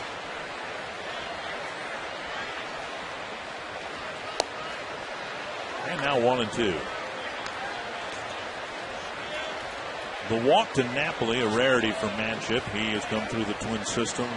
The importance of throwing strikes, not walking batters, has been embedded in him. Just his 4th walk issued on the season.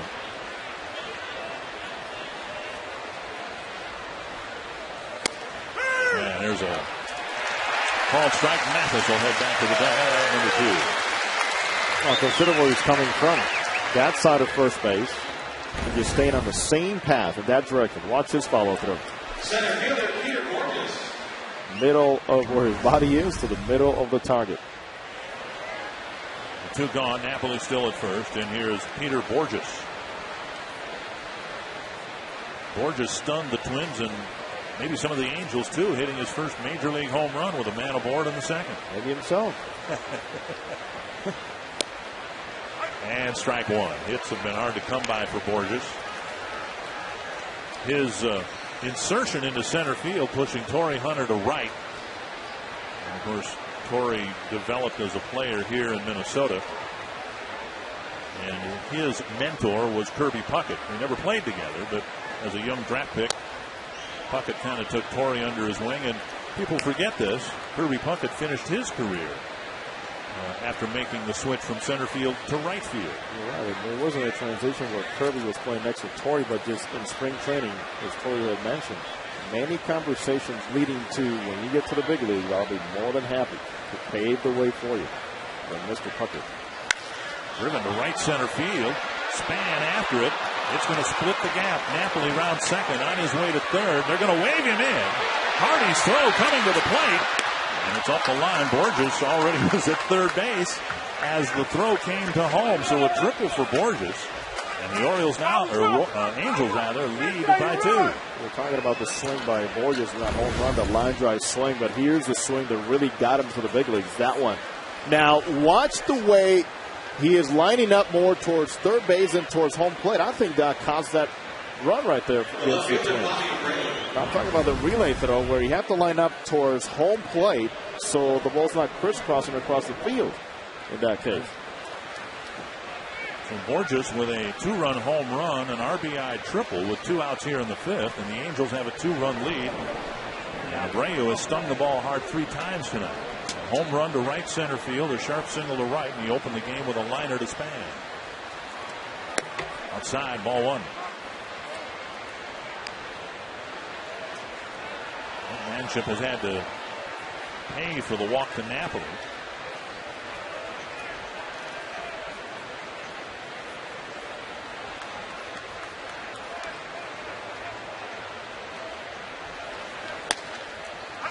Strike on the outside corner. Here's what I'm talking about.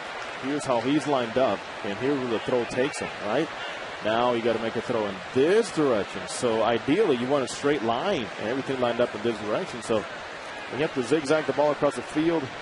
Very costly.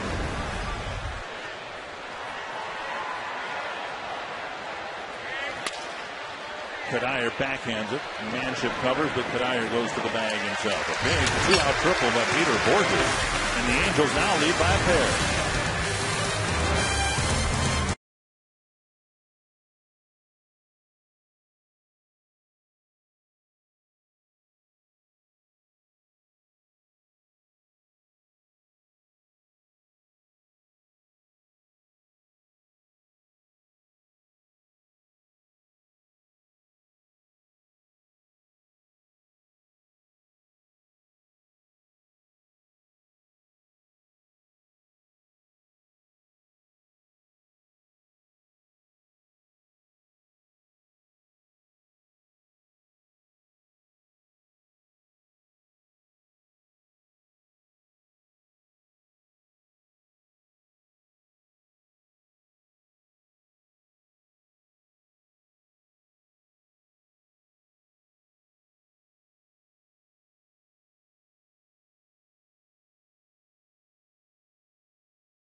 Now with a 5-3 lead.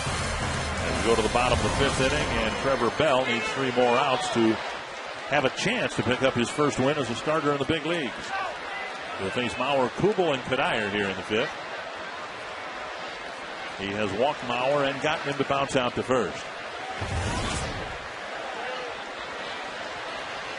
Outside, ball 1.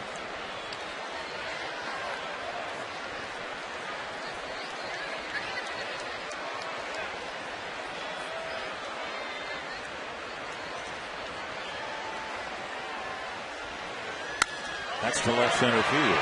Abreu comes in. Makes the catch on the Mauer line drive. One away. NFL season's just a few weeks away. You can get your fantasy football team now at foxsports.com/fantasy. Fox Fantasy Football features new draft rooms, mock drafts, draft kits, and is still 100% free. Play today at foxsports.com/fantasy. One gone in the fifth, and Jason Kubel will hit. With a little nubber in front of the plate and grounded out to first. Strike one.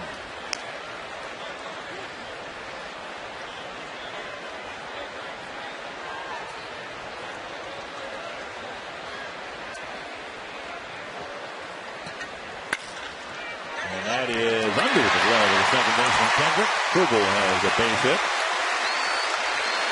Kubel aboard from Michael Cuddyer in our Sounds of the Game. Michael agreed to wear a microphone during batting practice and for game preparation, talking about the pitcher. But it is August 21st, so the talk on the field, fantasy football drafts. Can you get them to cancel BP? And we just have the draft during the BP. Draft takes like 2.5 hours. It started at 3 o'clock. No, there ain't no way they'll cancel BP for fantasy draft. Any day. It's easy to make suggestions, isn't it? Liner to center on the first pitch off the bat of Cuddyer. And Kubel will hold at second. So Cuddyer with a warning track fly ball to right in the third. And sandwiched around that a couple of base hits. And the Twins have the tying run at first with one away. Yeah, Mark is getting your mind off of baseball helps a little bit. 2 for 3. Think of a little football. Couple knocks. And here comes Mike Scioscia, and Bell might not have that chance to complete 5 innings. He's going to go to his bullpen with Bell being taken out after 4 1/3 innings.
Pitches.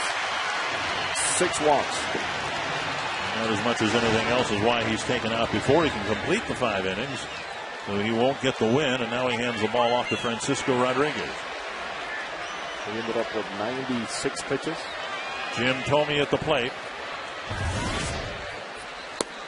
After hitting more home runs against the Twins than anybody else Tuesday night, Thome hit one for the Twins that turned the ball game around.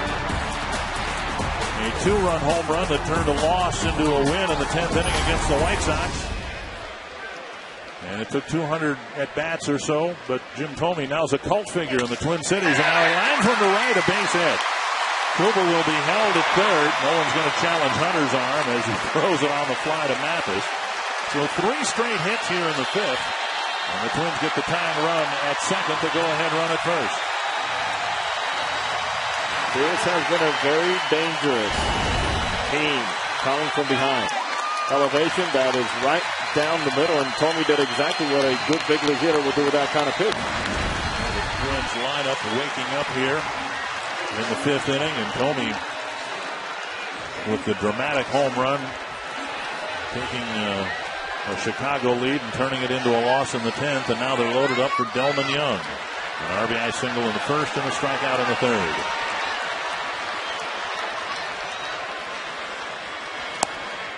Young takes low, ball 1.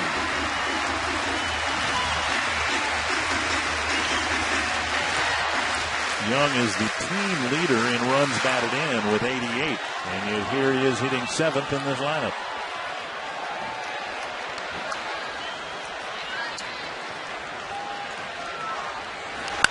That's to center field. Borges comes in. He's going to make the catch. Kubel's going to run on his arm. The throw to the plate. Out at the plate, a great throw by Peter Borges to throw out Kubel at home plate. Mathis with the block, and the Twins get 3 singles in the inning, but do not score.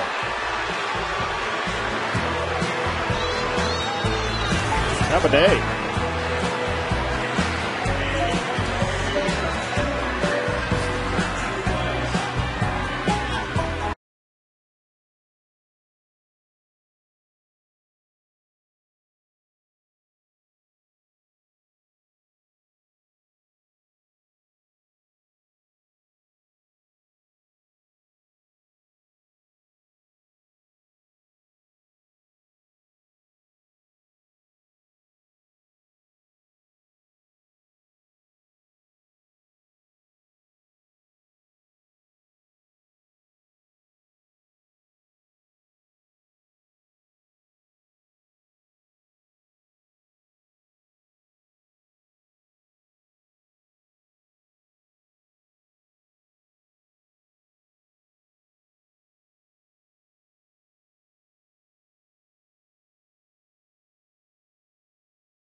Together by Pepsi Max, 0 calories, maximum Pepsi taste.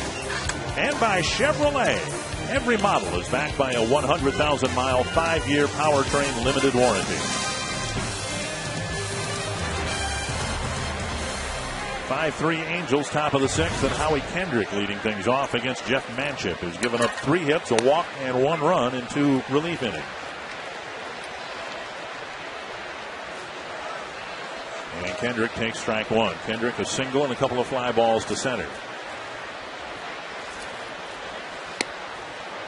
Strike 2 from Manship. Manship does a good job in his mechanics of keeping everything pretty compact, but also very similar on every single pitch with the arm speed and his angle towards the plate.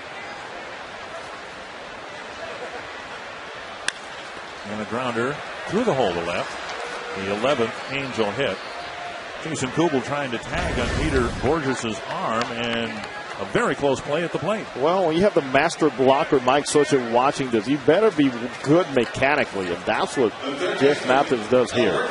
Down to the ground, flexible legs, start low, and then you're able to not allow that guy to get in there. The Angels actually hold a Camp Socha during spring training that has all these little mechanics apply as they practice catching. Depending on which replay you look at, it looked like Kubal's leg went through the 5-hole and touched the plate before the tag. Borges has had himself quite a ball game here with a 2-run home run, an RBI triple, and now a great throw to Mathis at the plate.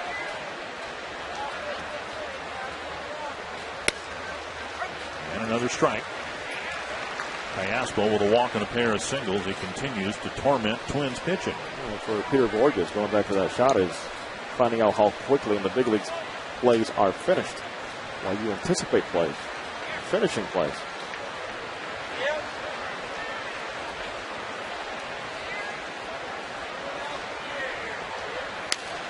There's a pop-up near first base. Kadire over by his dugout. He makes a nice reaching catch over the railing, one away. Our game summary brought to you by Verizon. Twins taking an early lead with a 3-run first inning. Since then, the Angels have scored the 5 unanswered runs. Something Mike Socha will love to see more of is continuity. And getting started with a hit-and-run play, he has implemented a run-and-hit play. And the long ball of Brill and Borges.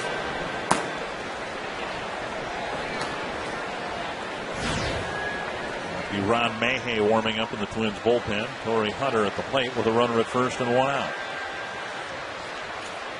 Outside, ball 1.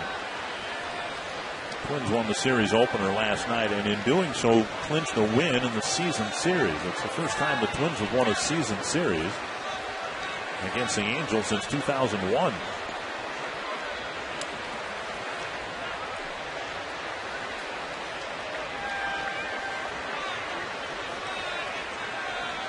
One and 0 to Hunter.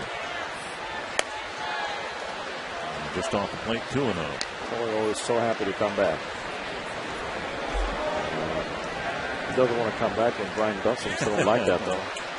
He had everybody rolling over that sinker, that changeup last night. A lot of ground ball outs last night. Dunson moved out of the Twins' pen, and he's been very, very good in the rotation. 2-0 to Hunter. Foul back. He's a kid that actually had a postseason start for the Twins last year. The Twins won game 163 against the Tigers. Celebrated a division championship. Left for New York around 1 in the morning. Got to their hotels about 4 in the morning. And opened up the playoff series that night with Brian Dunsing. He wasn't going to sleep anyway. But the entire team a little groggy when that playoff series got started. The team actually helped them to not sleep a little bit more.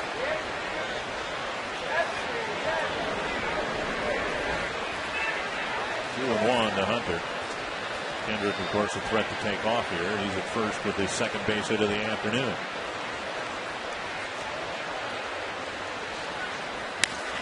Ball left side. Valencia gobbles it up. They get the force there, and Kendrick makes sure there is no relay. Valencia has played very solidly at third base for the Twins. They've had a black hole at third base for a lot of years, and the rookie Valencia has been very, very good with the glove. You cannot look to your left of the third baseman. If you can get to it in this situation, you're going to cut the distance and help your second baseman out by getting that ball to him much quicker. It's a good job by the youngster. 2 gone. Hunter at first in the fielder's choice, and that'll bring up Matsui. And with the left-hand hitter due up and the left-handed reliever warmed up, Ron Gardenhire is going to make a pitching change. Jeff Manship pitching 2 2/3 innings out of the Twins pen.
fourth, and he got the game into the 6th inning, and that gives way to Ron Mayhew.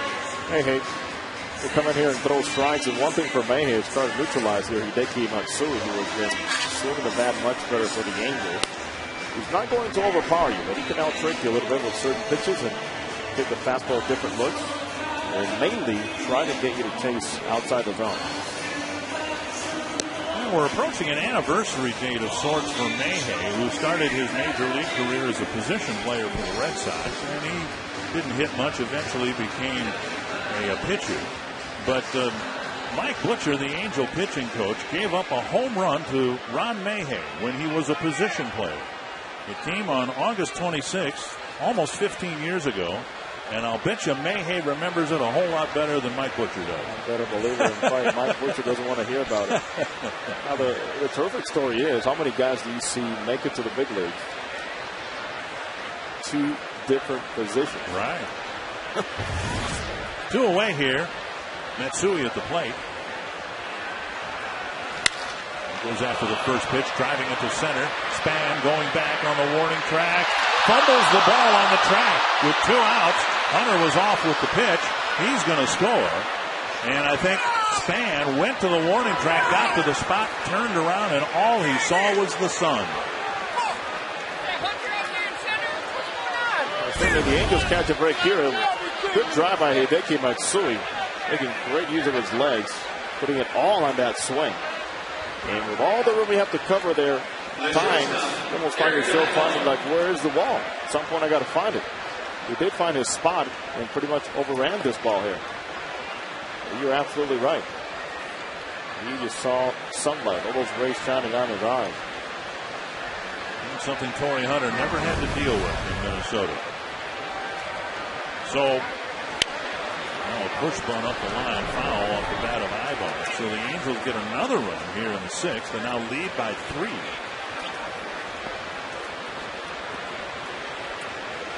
Hunter scoring from first on the error charge to Span.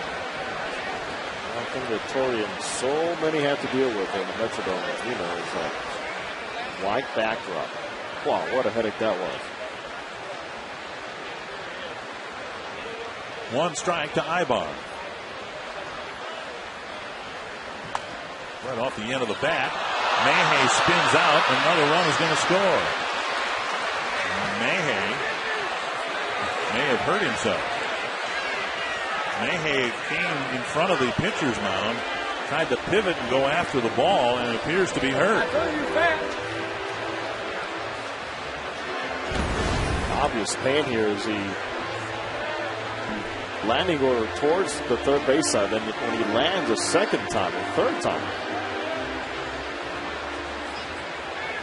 it really helped his feeling here. Seems like the first time he pushed off in that grass area, that's where he felt the pain. Mayhew keeps himself in incredible shape. Rather freakish play is going to have to come out of the ball game.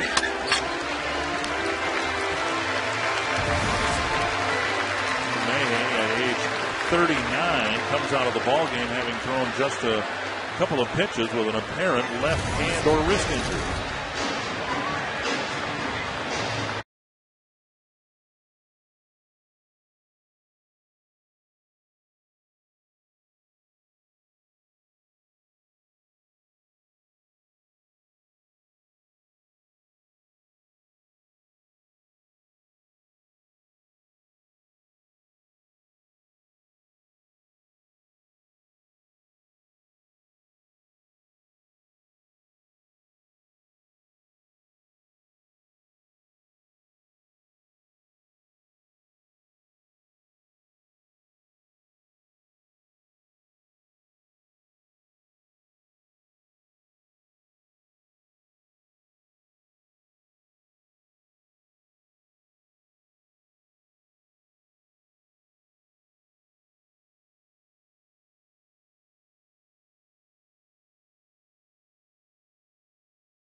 John Roush coming out of the Twins bullpen. He'll have as long as he needs to get loose because he was not warming up in the bullpen. And Ron Mayhay leaving the ball game because of an apparent wrist injury or hand injury.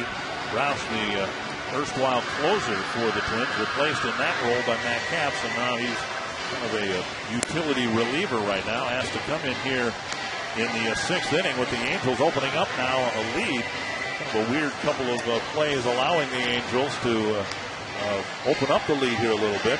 And Ron Mayhay trying to field his position, and a sharp pivot in front of the mound, and he ended up falling on his pitching wrist. Well, in this case, you almost have to say it's more a reflection of a good team trying to capitalizing. As we look at what happened here with Mayhay going after that slow dribbler by Eric Ibar, and the way he lands his first time pushing off the grass might have had the hardest impact on him. Well, the Twins' left-handed relief corps has been kind of in a state of flux anyway. Brian Dunsing was moved out of the bullpen into the rotation. He was very good in that role. Jose Majares, a week or so ago, injured his knee. He had knee surgery on Monday and is expected to miss another 3-4 weeks. So a little extra burden put on Mayhay, and now he goes down with an injury. There's one left-handed reliever right now on the roster for the Twins, and that's Glenn Perkins, who in Rochester in their AAA farm club was a starting pitcher. He's number 15. He might be the next guy up out of the bullpen. Well, consider one thing. I mean, that's such a luxury to have, especially playing in the Central. But the Angels, it's not a luxury they always have, a left in that bullpen. So you go between having so many arms, so many to pick from, to not having none, or just having one of them. And before you know it, Ron Garhart said, what are they going to do now? There's an old saying in baseball, you can never have enough pitching.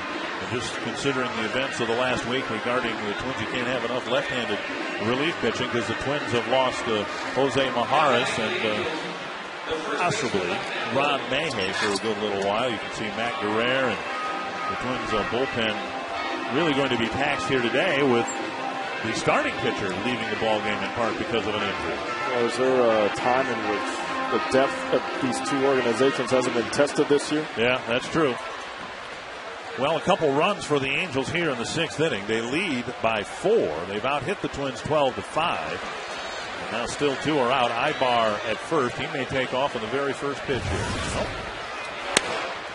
And strike one. I know Mike Scioscia loves to do that. A lot of managers do. You bring in a relief pitcher. You got a speedy runner at first, and boom, on the first pitch, you send the runner. Especially after there's had been a play that was a little distracting to the defense. You're right. 1 strike to Napoli. He walked and scored his last time up. And swing and strike 2. What a nice job John Roush did for the Twins in the absence of a superstar closer and the news that came sudden out of spring training.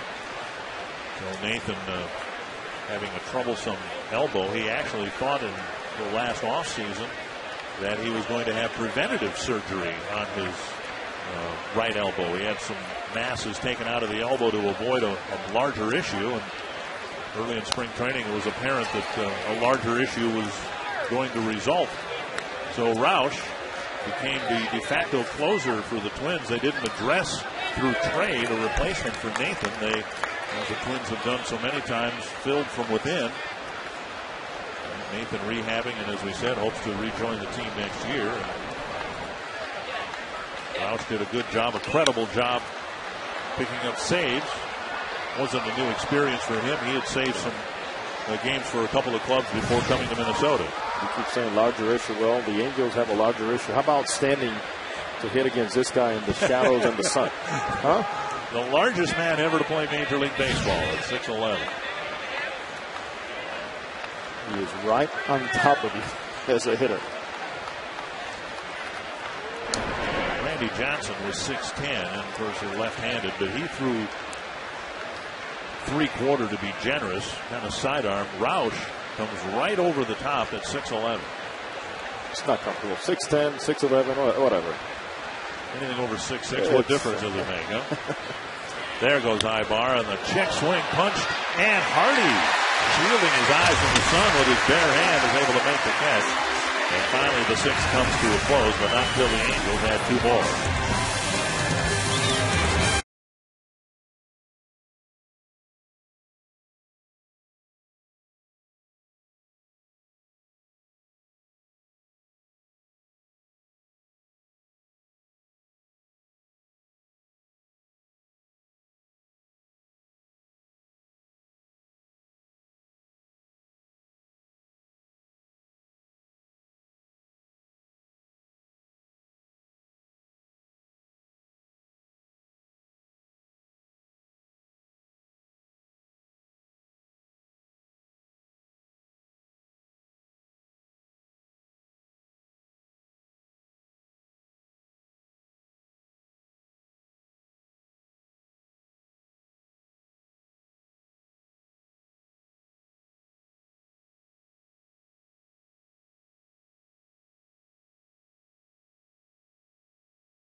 MLB Network for the 2010 Reviving Baseball in Inner Cities World Series presented by KPMG. Check your local listings tomorrow afternoon to watch the girls softball game on MLB Network. Bottom of the 6th, Danny Valencia when he comes off for the Twins. He'll be followed by J.J. Hardy and Bernard Span. If you keep track of such things, the 2 runs the Angels got in the 6th were unearned runs. The ball that Bernard Span appeared to lose in the sun on the warning track, allowing eventually a couple of runs to score. And Valencia takes a strike, 0-2. You could tell he did not see that pitch very well. He was jumping out of the way like it was a fastball running in.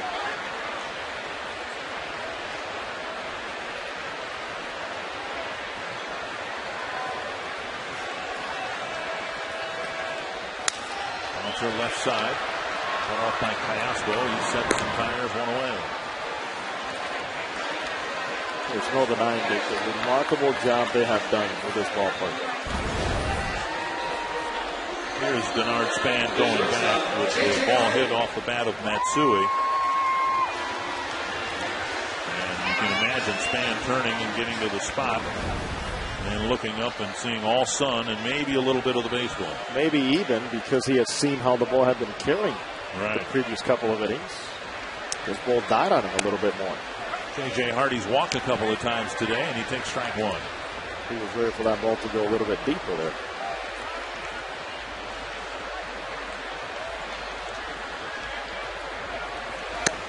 Swing and a miss, 2 strikes. Ball back to the ballpark. Incorporating the limestone and having it downtown is the most eco-friendly ballpark in the major leagues. They have a system here that collects rainwater, and this has been a very wet summer in Minnesota. It collects under the field of play here in a big cistern, and then that water is filtered and then used to water the infield and for a variety of purposes, not for drinking, but just your day-to-day usage. Here's a ball off the glove of Callasco, picked up by Ibar and dug out at first. Callasco to Ibar, and Napoli dug out a low throw, and Hardy's retired, out number 2. How many times are we going to see a 5-6-3? And no, it's not a double play. Going to his left, Callasco gets a tough hop, but we were talking about something earlier with Borges finishing plays in the big leagues on every single end, including Mike Napoli with a nice pickup. And all those years of catching and blocking sinkers in the dirt come in handy for Napoli over at first base. Those soft hands. 2 down in the 6th, and here's Bernard Span. Anyway, to summarize the story, they reused the rainwater here under the drainage system. It's collected and reused, and it's gotten LEED certification as the greenest ballpark in the country. Really unbelievable job designing and using every single aspect around the territory. I mean, look at the top of the dugouts. That's design stuff right there. Limestone. A very small footprint. They say they've built a 14-acre ballpark on an 8.5-acre site. Span squares, takes ball 3. Any names out there like in San Diego in right field? Or San Diego they call it the jury box, but it's so new. I don't think there are any nicknames yet. Look at this. So many ways to incorporate great view. There's some fire pits up there too. Up in that plaza. They haven't had to use those since April. It's been very warm here. Well, the fans of this area have waited a long time for this after spending 28 years indoors on beautiful days like this. 3-0 to Span. And he gets something started for the Twins with 2 gone in the inning. And he draws a walk. The Twins have had at least 1 base runner in every inning here, and Hudson will come to the plate with a runner at first. If you look at the walks issued in this ballgame, you would think that it is the Twins that are leading 7-3. Nice Butcher to the mound. The starter Bell issued 6 walks, and now Rodriguez Issues a 2-out walk to Span. And Hudson will hit. Next week on Fox Saturday Baseball, 2 of the National League's best face off as Chase Utley and the Phillies take on Adrian Gonzalez and the surprising Padres, or the AL Central Twins taking on Ichiro and the Mariners. Coverage begins with This Week in Baseball at a special time, followed by Fox Saturday Baseball presented by Sprint at 4 p.m. Eastern, 1 p.m. Pacific on Fox. Check your local listings for the game and start time in your area. Hudson 0 for 3, a strikeout and a couple of ground balls.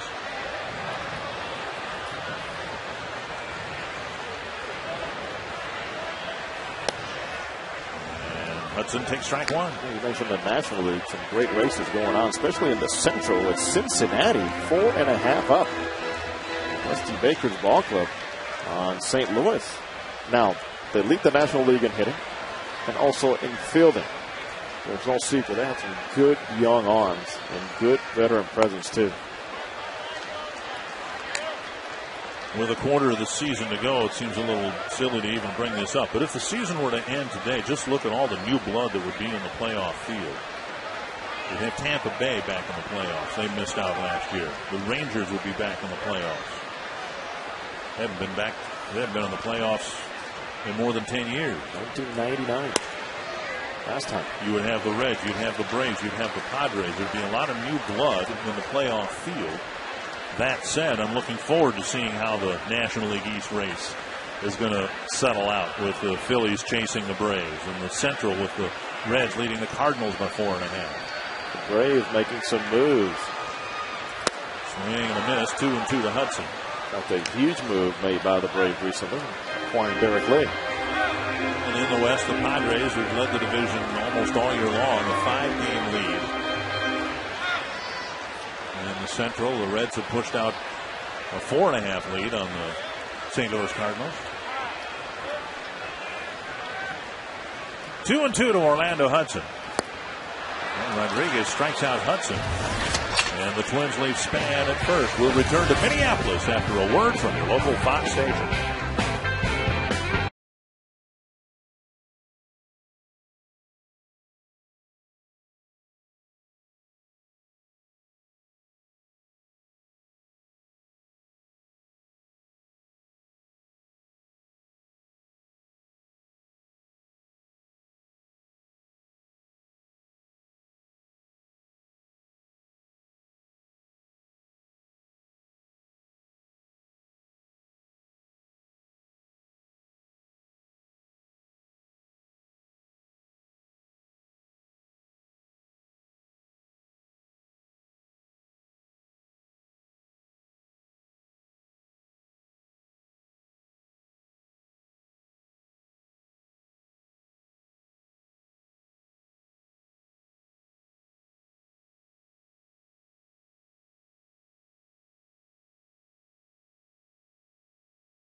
The 7th inning for the Twins. He's the 4th pitcher used by the Twins. They got a short start from Kevin Slowey, who only went 3 innings today. Jeff Manship pitched well. Ron Mahey got hurt. And if we get word as to Mayhey's injury, we'll pass it along to you. Jeff Mathis goes after the first pitch and lets it foul into the seats. 1 strike.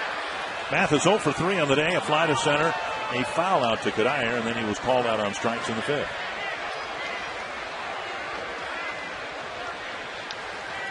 Mathis, Borges, and Abreu for the Angels here in the 7th.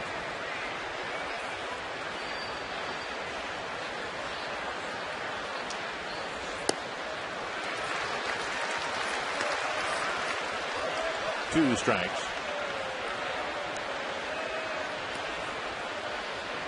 Seems like Mathis has like a grin going. I can't even see the ball right now. 6-11, sun to shadow. And Rouse takes care of him on 3 pitches. Now time for the Just for Men Keep Your Edge spotlight.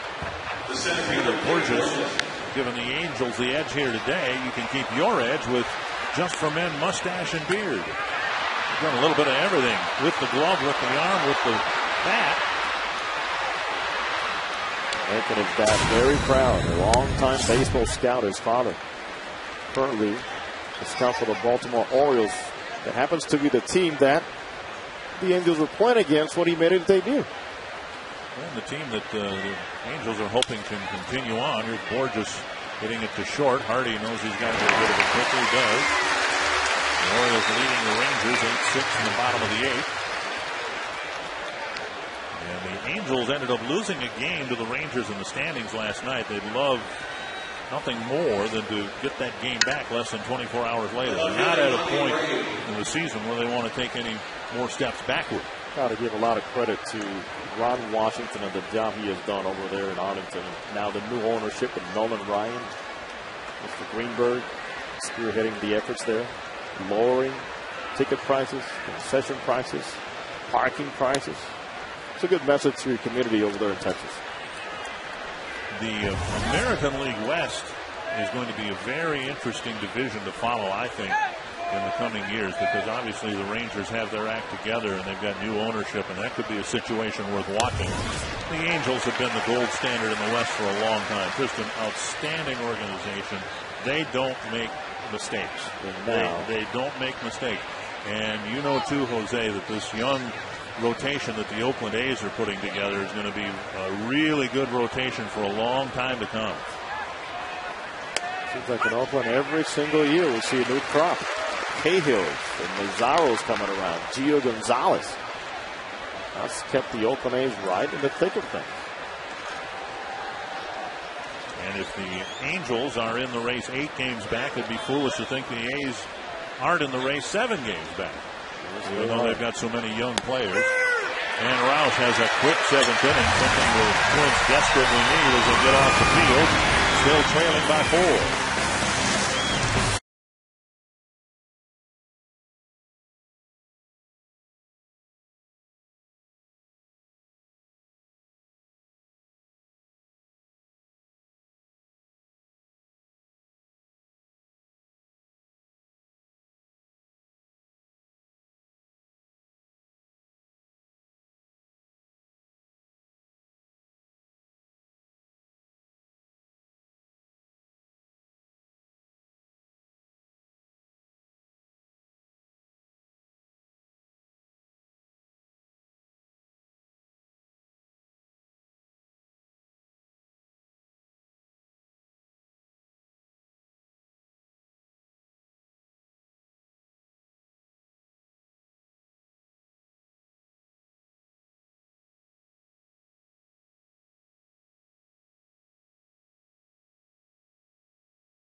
Capital, by Just for Men Hair Color, Live Forward, and by Geico.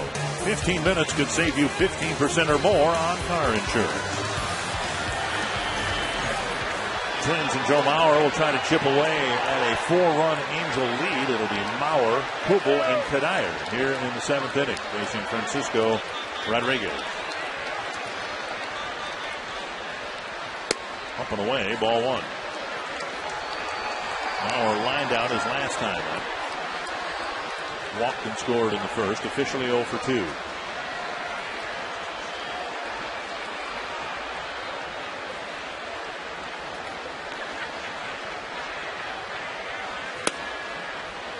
Down low, 2-0. Twins have just 5 hits, 2 of them coming in the first inning, 3 of them coming consecutively in the 5th. Glenn Perkins warming up in the Twins pen. And all 5 Twins hits have been singles.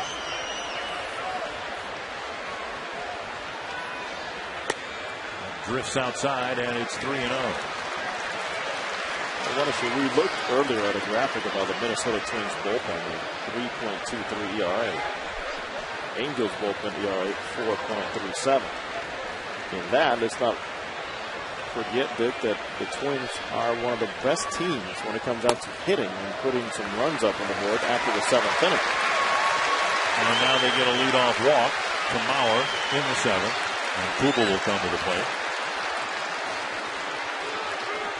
40,966 paid attendance here today, the largest crowd in Target Field history. The official capacity of this ballpark, seating capacity, is just under 40,000. But there's been so much demand to get in this place that the Twins, a couple months ago, decided to start selling standing room tickets. And you can see the Twins and Angels 3rd and 2nd behind the Yankees in terms of total attendance. And in reality, the only thing keeping the Twins from being at least in the 2nd place is the fact that this ballpark, the seating capacity, is the 2nd smallest in the American League to Fenway Park. The great thing they've done here is the availability and how easy it is for so many fans to get here in public transportation. There's a light rail hub, a commuter rail hub right behind the left field fence here. In the history of this franchise, honored outside, Rock Carew has a bronze statue. 7-time batting champion who played for both the Twins and the Angels. Kubel taking ball 1. Good to see Rodney's presence. There's so many great players through the years. Kubel singled to center his last time up. Harmon Killebrew has his number retired here in a statue outside the ballpark. 2-0 to Kubel. It's a pretty cool story about Harmon Killebrew and how growing up, he and his brother used to play in the yard and pretty much tear up the yard with the grass, right? So mom starts complaining. Dad, what are we doing with the grass? The kids are tearing up my garden. Said, we are trying to grow up boys here, not grass. 3-0. And Rodriguez, who walked Mauer to start the inning, having a hard time throwing strikes. And the Angel bullpen has not been its usually efficient self this year. Used to seeing the Angels with Fernando Rodney warming up near the top in the league and relief effectiveness instead of down near the bottom. 3-0 to Kubel. And he takes a strike. I always heard Mike Scherzer for years talk about shortening games. In other words, you can have your starters go out full bore and give it all for 6 innings if needed, and then have that window that leads onto your closer. And for so many years, it was Scott Shields leading on to Francisco Rodriguez. Hit a long way, but very foul. And before that, Rodriguez setting things up for Troy Percival. I'll tell you, one guy that really has been missed is Darren Oliver. And he is doing a terrific job for the Texas Rangers. He was a guy that could go 1 inning, 1 batter, and a couple of innings for you. 3-2 to Jason Kubel. And he tapped one foul over by the Twins dugout. The Orioles have beaten the Rangers 8-6. So the Angels can indeed pick up the game they lost yesterday to the first place Texas Rangers. Still 9 outs to get here. Mauer at first with nobody out in the 7th.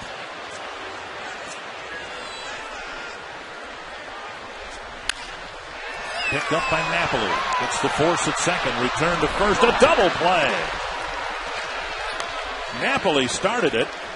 Mauer a little slow in getting up at second base, but a 3-6-1 double play. One of those plays you work on when? The first day of spring training, making sure everybody knows what the responsibilities are, especially that guy at first base. Get there, do not be a spectator. And Eric Ibar with a strong arm, making it easy on Francisco Rodriguez. A pretty big turnaround when you consider that Mauer had walked. Kubel was up there with a 3-0 count. And the Angels concerning this inning might mushroom into something, and then a few pitches later, Rodriguez gets a big double play ball. As many once as we have seen, they have minimized the damage somehow today. Cuddyer with a pair of singles and a warning track fly ball.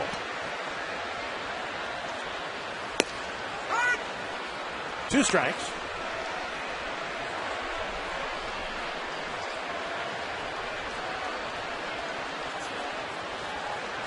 Concerned to see the effect of the humidity here in Minneapolis as Rodriguez takes some deep breaths. Didn't have to worry about that at the Metrodome. No. In fact, I talked with Joe Mauer before the game today about what this natural surface has meant to him in terms of coming back and catching day games after night games, just generally being in the lineup more than he was with the artificial turf at the Metrodome.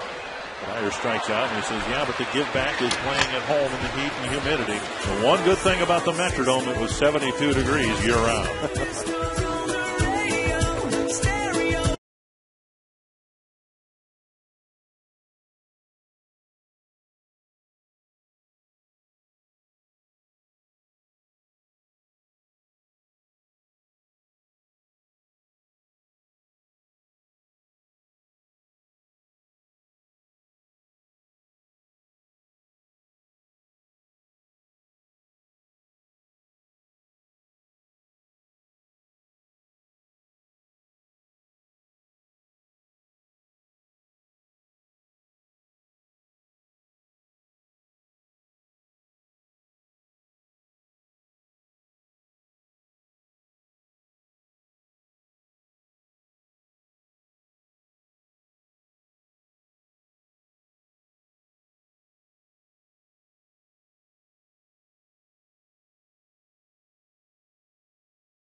Today, the Twins have had to rely on their bullpen, and yet another reliever comes out of the Minnesota pen. It's lefty Glenn Perkins.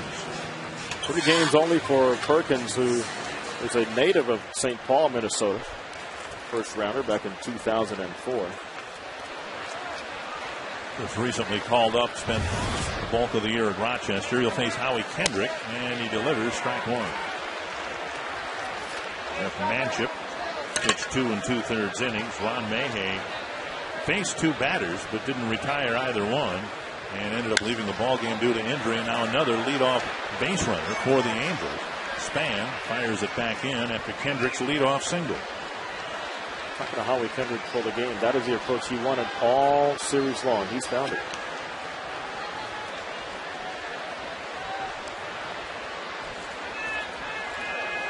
So the leadoff man on here in the 8th, and that'll bring up Alberto Callaspo.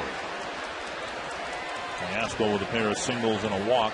Angels out hitting the Twins 13-5. And again, the Twins getting their 3 runs in the first inning. They haven't scored since. Strike one to Callaspo.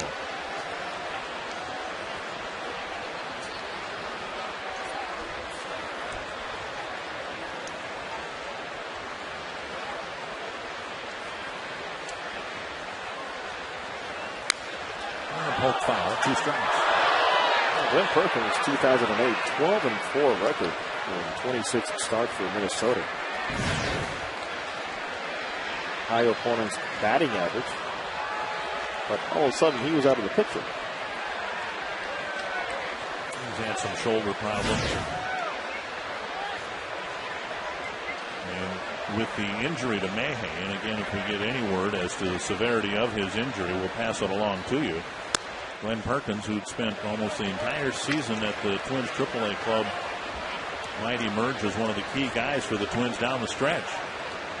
And Brian Dunsing, who had filled this role and had done a good job out of the pen, too valuable now as a starter, to move back to the bullpen. That was happening with Dunsing. Who would have thought? 1 and 2. And another one lofted foul down the right field line. Even in AAA, he was not pitching all that well either. He was 4-9 with a 6.08 ERA. A dreadful first couple of months, and the numbers got better. And it was one of those, hey, let's go with the hot hand. He actually pitched pretty well toward the end of his minor league stint. 1 and 2 to Callaspo. Grounded to short. Out at second, and Hudson flipped in time, and the Twins turn a double play. 2 gone.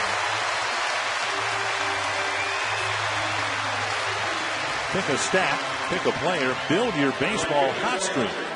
Correctly pick 10 straight and win a Fox Sports baseball cap. You could join hundreds of others who are already wearing theirs. The current longest streak is at 17, held by Johnny Rocket, B. Martin, and Savo 301. You can get your streak started today and win yourself a hat or some cash at foxsports.com/fantasy. 2 gone, and here's Torrey Hunter. Are you going to make any suggestions to Kadire as to when to do their draft for the fantasy?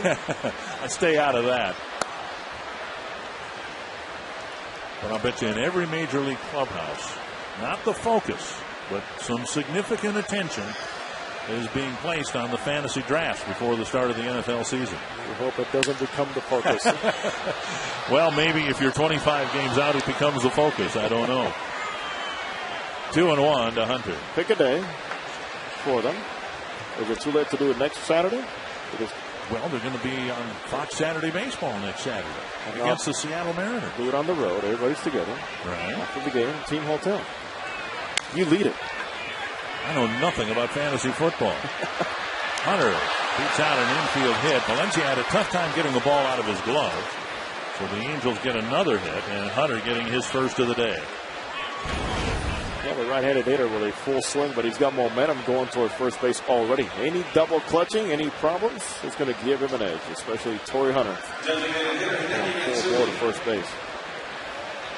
He always did that in Minnesota. He's always done it with the Angels, and he got both that work ethic and that smile from his mentor, Kirby Puckett. That's how Puckett played the game for so many years here in Minnesota. Here's Hideki Matsui.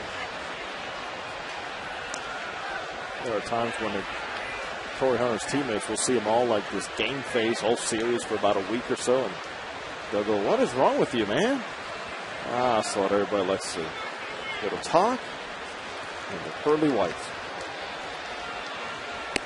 And Perkins drops a breaking ball over, strike one. I'm glad you mentioned Kirby Puckett. I mean, Talk about an example for a young player coming up. Mentor, spring training days, confidence builder, having fun playing the game. His career prematurely cut short by glaucoma. His life cut short with a stroke. He passed away several years ago. And he hit the most famous home run in Twins history to beat the Braves in Game 6 of the 1991 World Series. Spent a little time with the Royals in 1995. Got a chance to talk to Kirby a lot. And during batting practice, he would be taunting the opposing catcher going, I know you're going to throw me those sliders. I know you're going to throw me those sliders. Guess what? I'm going to look for the fastball. And deliver. Swing and a miss off the bat of Matsui, still 0-2. It's something that cannot be promoted enough for the young players. You got to have fun playing the game. You know, it is a business here in the big leagues, but watch the guys that are enjoying themselves, having success. And in Kirby's case, it made no difference whether the Twins were in first place at the time or whether it was late August in Arlington, Texas. It was 105 degrees out, and his team was 25 games out. He enjoyed every day at the ballpark.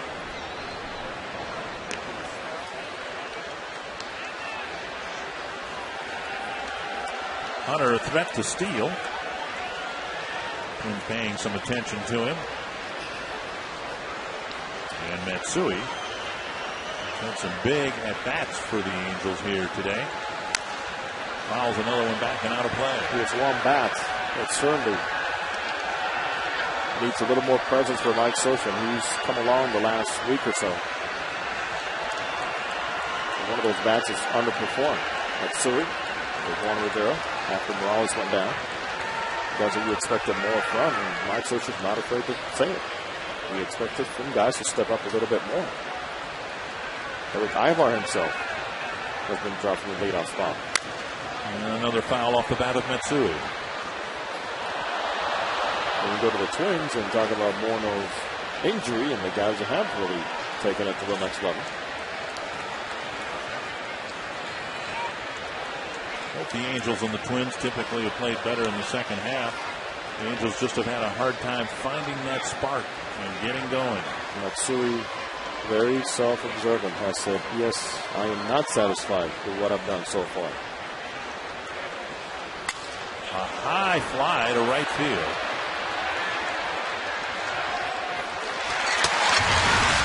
And Kubel makes a catch to end the top of the 8th inning. There is Kirby Puckett circling the bases after his home run against Charlie Liebrand.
Is 0 for 3. He has not had many hitless games since his call up to the big leagues.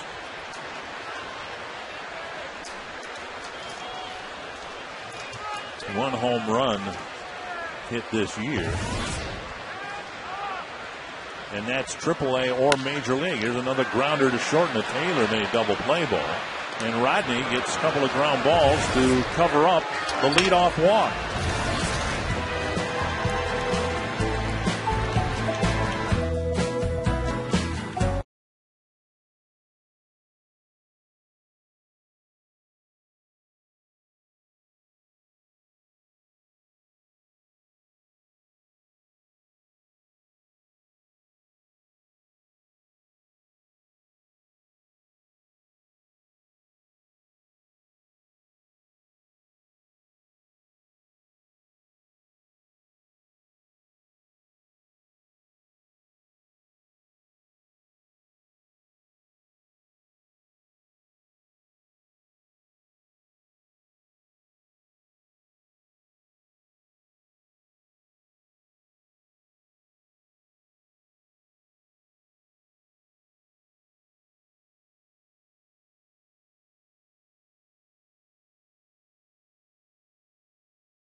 He'll be asked to get through the ninth.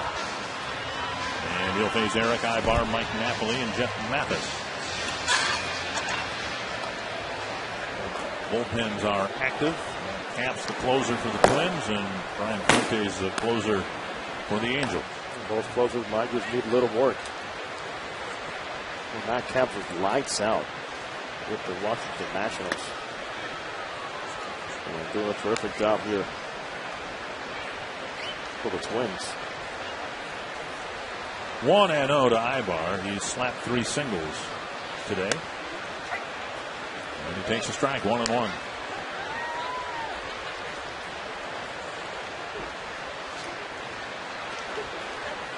Angels out hitting the Twins 14-5.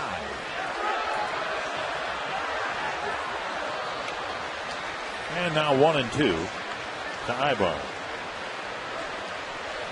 Well, his brother Willie is in the middle of things over the American League East with Tampa Bay. That is a good run ball club. And Perkins gets the second out and throws to Cuddyer for the first out. Michael Cuddyer has started at first base, right field, center field, second base, third base. What he really wants more than anything else, starting at short. One of these days I'm going to talk Guardian and let him start at shortstop. This is the only place I need to start, other than pitcher and catcher, to have every position started in my career. Guardian, you think he'll ever get to a point where I'll start a game at short? Guaranteed. Cuddyer was drafted out of high school as a shortstop, so it's not that far-fetched of a notion. Line foul. He's a good enough athlete. Every position player, every pitcher, I think, at one point steps over there during throughout the year and wants to take ground balls at shortstop.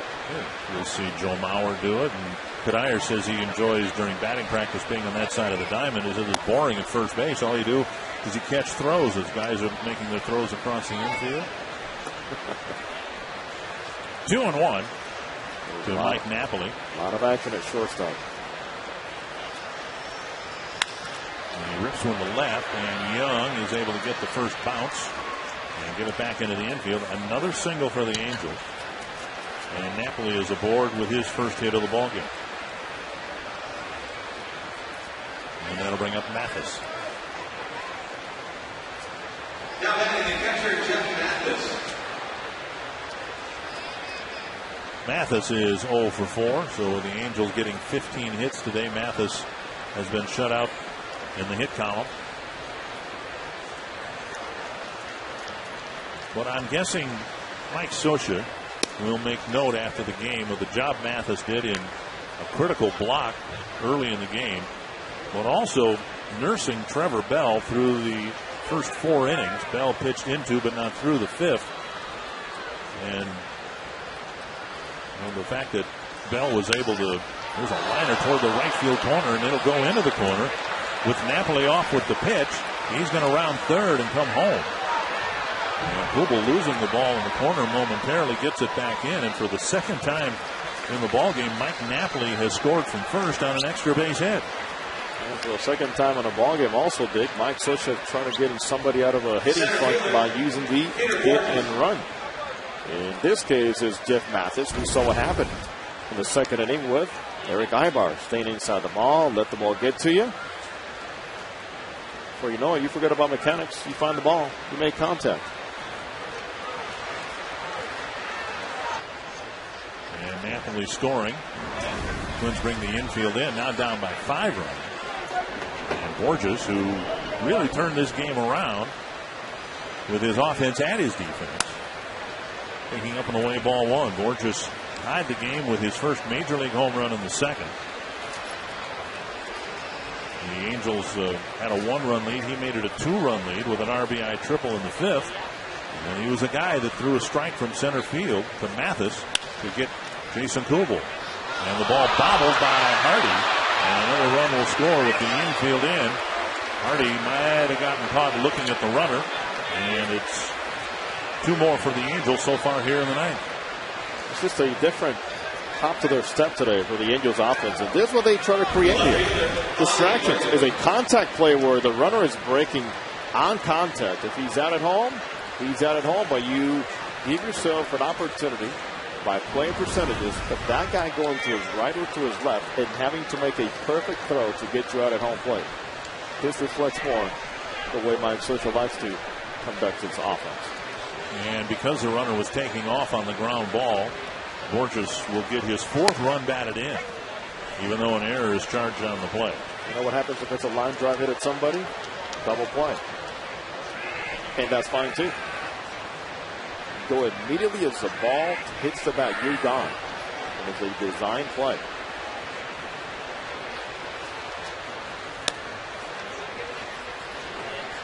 Managers like to do it. Basketball coaches like to do it, dictating the style of play.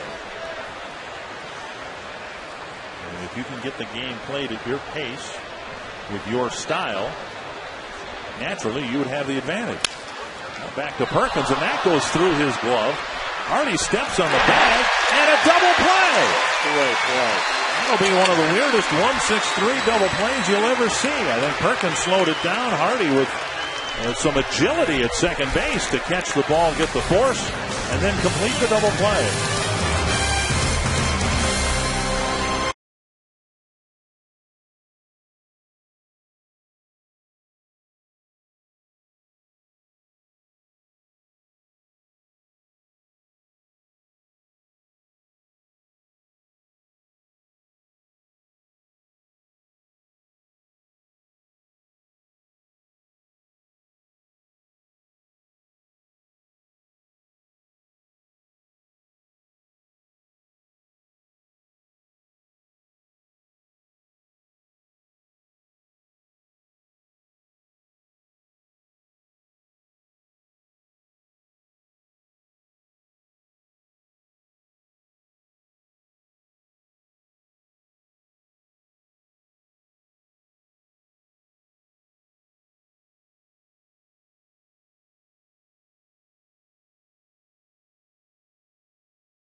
the Phillies taking on the Padres, or the American League Central leading Twins heading to Seattle to take on the Mariners. Coverage begins with This Week in Baseball at a special time, followed by Fox Saturday Baseball presented by Sprint at 4 p.m. Eastern, 1 p.m. Pacific on Fox.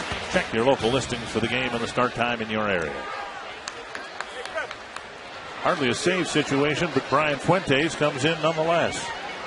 He has been much better after a little bit of a rough start. Fastball command very much prevalent for him right now. Incorporating that changeup. Alexi Casilla hitting for J.J. Hardy. Casilla acquired by the Twins out of the Angels farm system for J.C. Romero several years ago.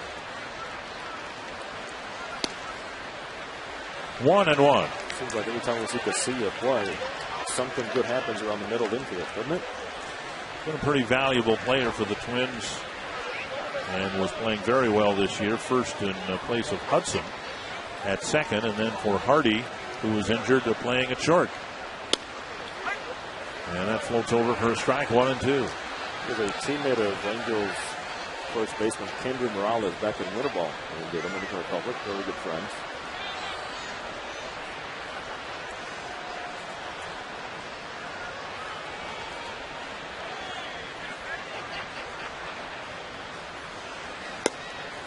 And now inside 2-2. Fuentes, the lone lefty out of the Angel bullpen. He'll face Casilla, Span, and Hudson.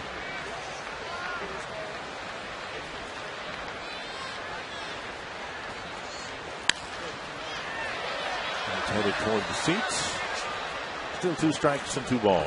It's remarkable what the Twins have been able to do playing within their division. And percentage-wise, the best mark in all of baseball, 33-19 against the Central. But also what the Twins have done with Ron Gardenhire, when it comes down to battling through the injuries and what they've done against the White Sox. 10-5 mark against the White Sox this season. Back to Fuentes, and Casilla will be retired. It's been remarkable. 5 of the 6 series between the Twins and the White Sox have already been played. And in each series, it's been a 4-game series and a 2-game series, but in each of those series, the White Sox have 1 win. And the difference in the division, the Twins leading by 4.5 games starting play today, can be narrowed down to simply the head-to-head matchups between the 2 teams. You got to believe it. When you take care of business face-to-face, that's one thing the Angels do have the opportunity to do, is to make their last 7 games against the Rangers meaningful. Well, it's an 8-game margin starting play today. So you take those 7 games, and you know, obviously the Angels are almost certainly going to have to win most of the games. If they go 5-2 in those 7 games, that's 3 games right there. If they go 6-1, that's 5 games that they've made up just in the head-to-head competition. They can mean something. They see the Rangers 7 times in their last 13 games of the season. And the Twins will get a steady diet of the Rangers here coming up shortly. You see Jason Repko in the on-deck circle.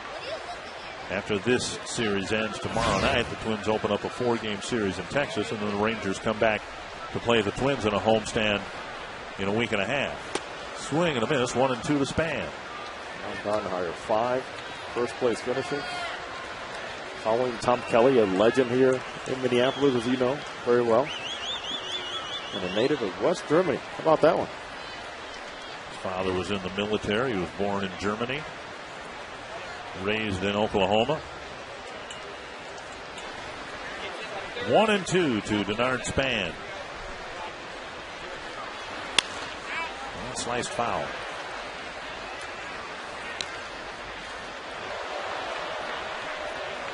Span walked and scored to start the ballgame. Actually walked, stole second, and scored. Twins had a 3-0 lead early, but since then it has been all Angels. Twins have only had a couple of hits since the first, both singles.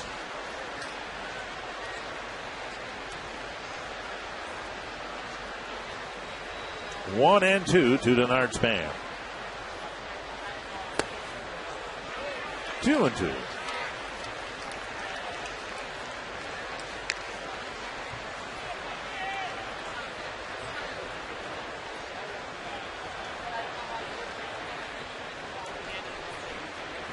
needing 2 more outs, and they'll get the game back they lost yesterday. Will be 7 games behind the Rangers, who lost 8-6 to the Orioles this afternoon.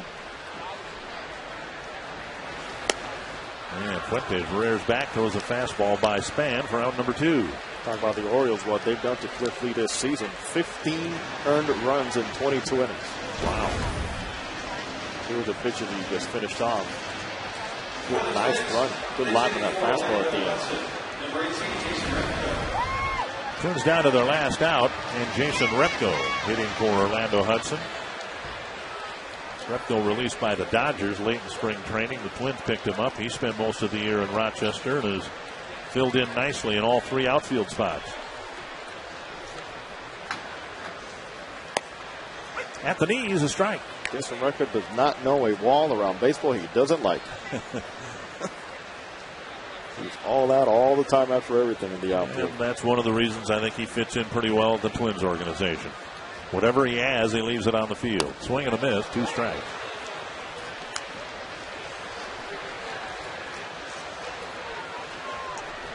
And the Twins in danger of losing a half game, at least temporarily, to the White Sox, who have to play a nighttime doubleheader. This first game is already underway in Kansas City because of the rainout last night. A strange situation there. 2 strikes to Jason Repko. Checked his swing, or did he? He did, and it's 1-2. Now the game just got underway last night in Kansas City. Edwin Jackson threw 7 pitches for the White Sox, and then the rain came. The game was stopped.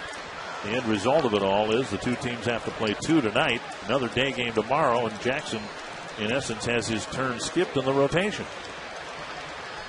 1-2 to Repko. Now 2-2. And the scheduling for those 2 teams for the next 24 hours.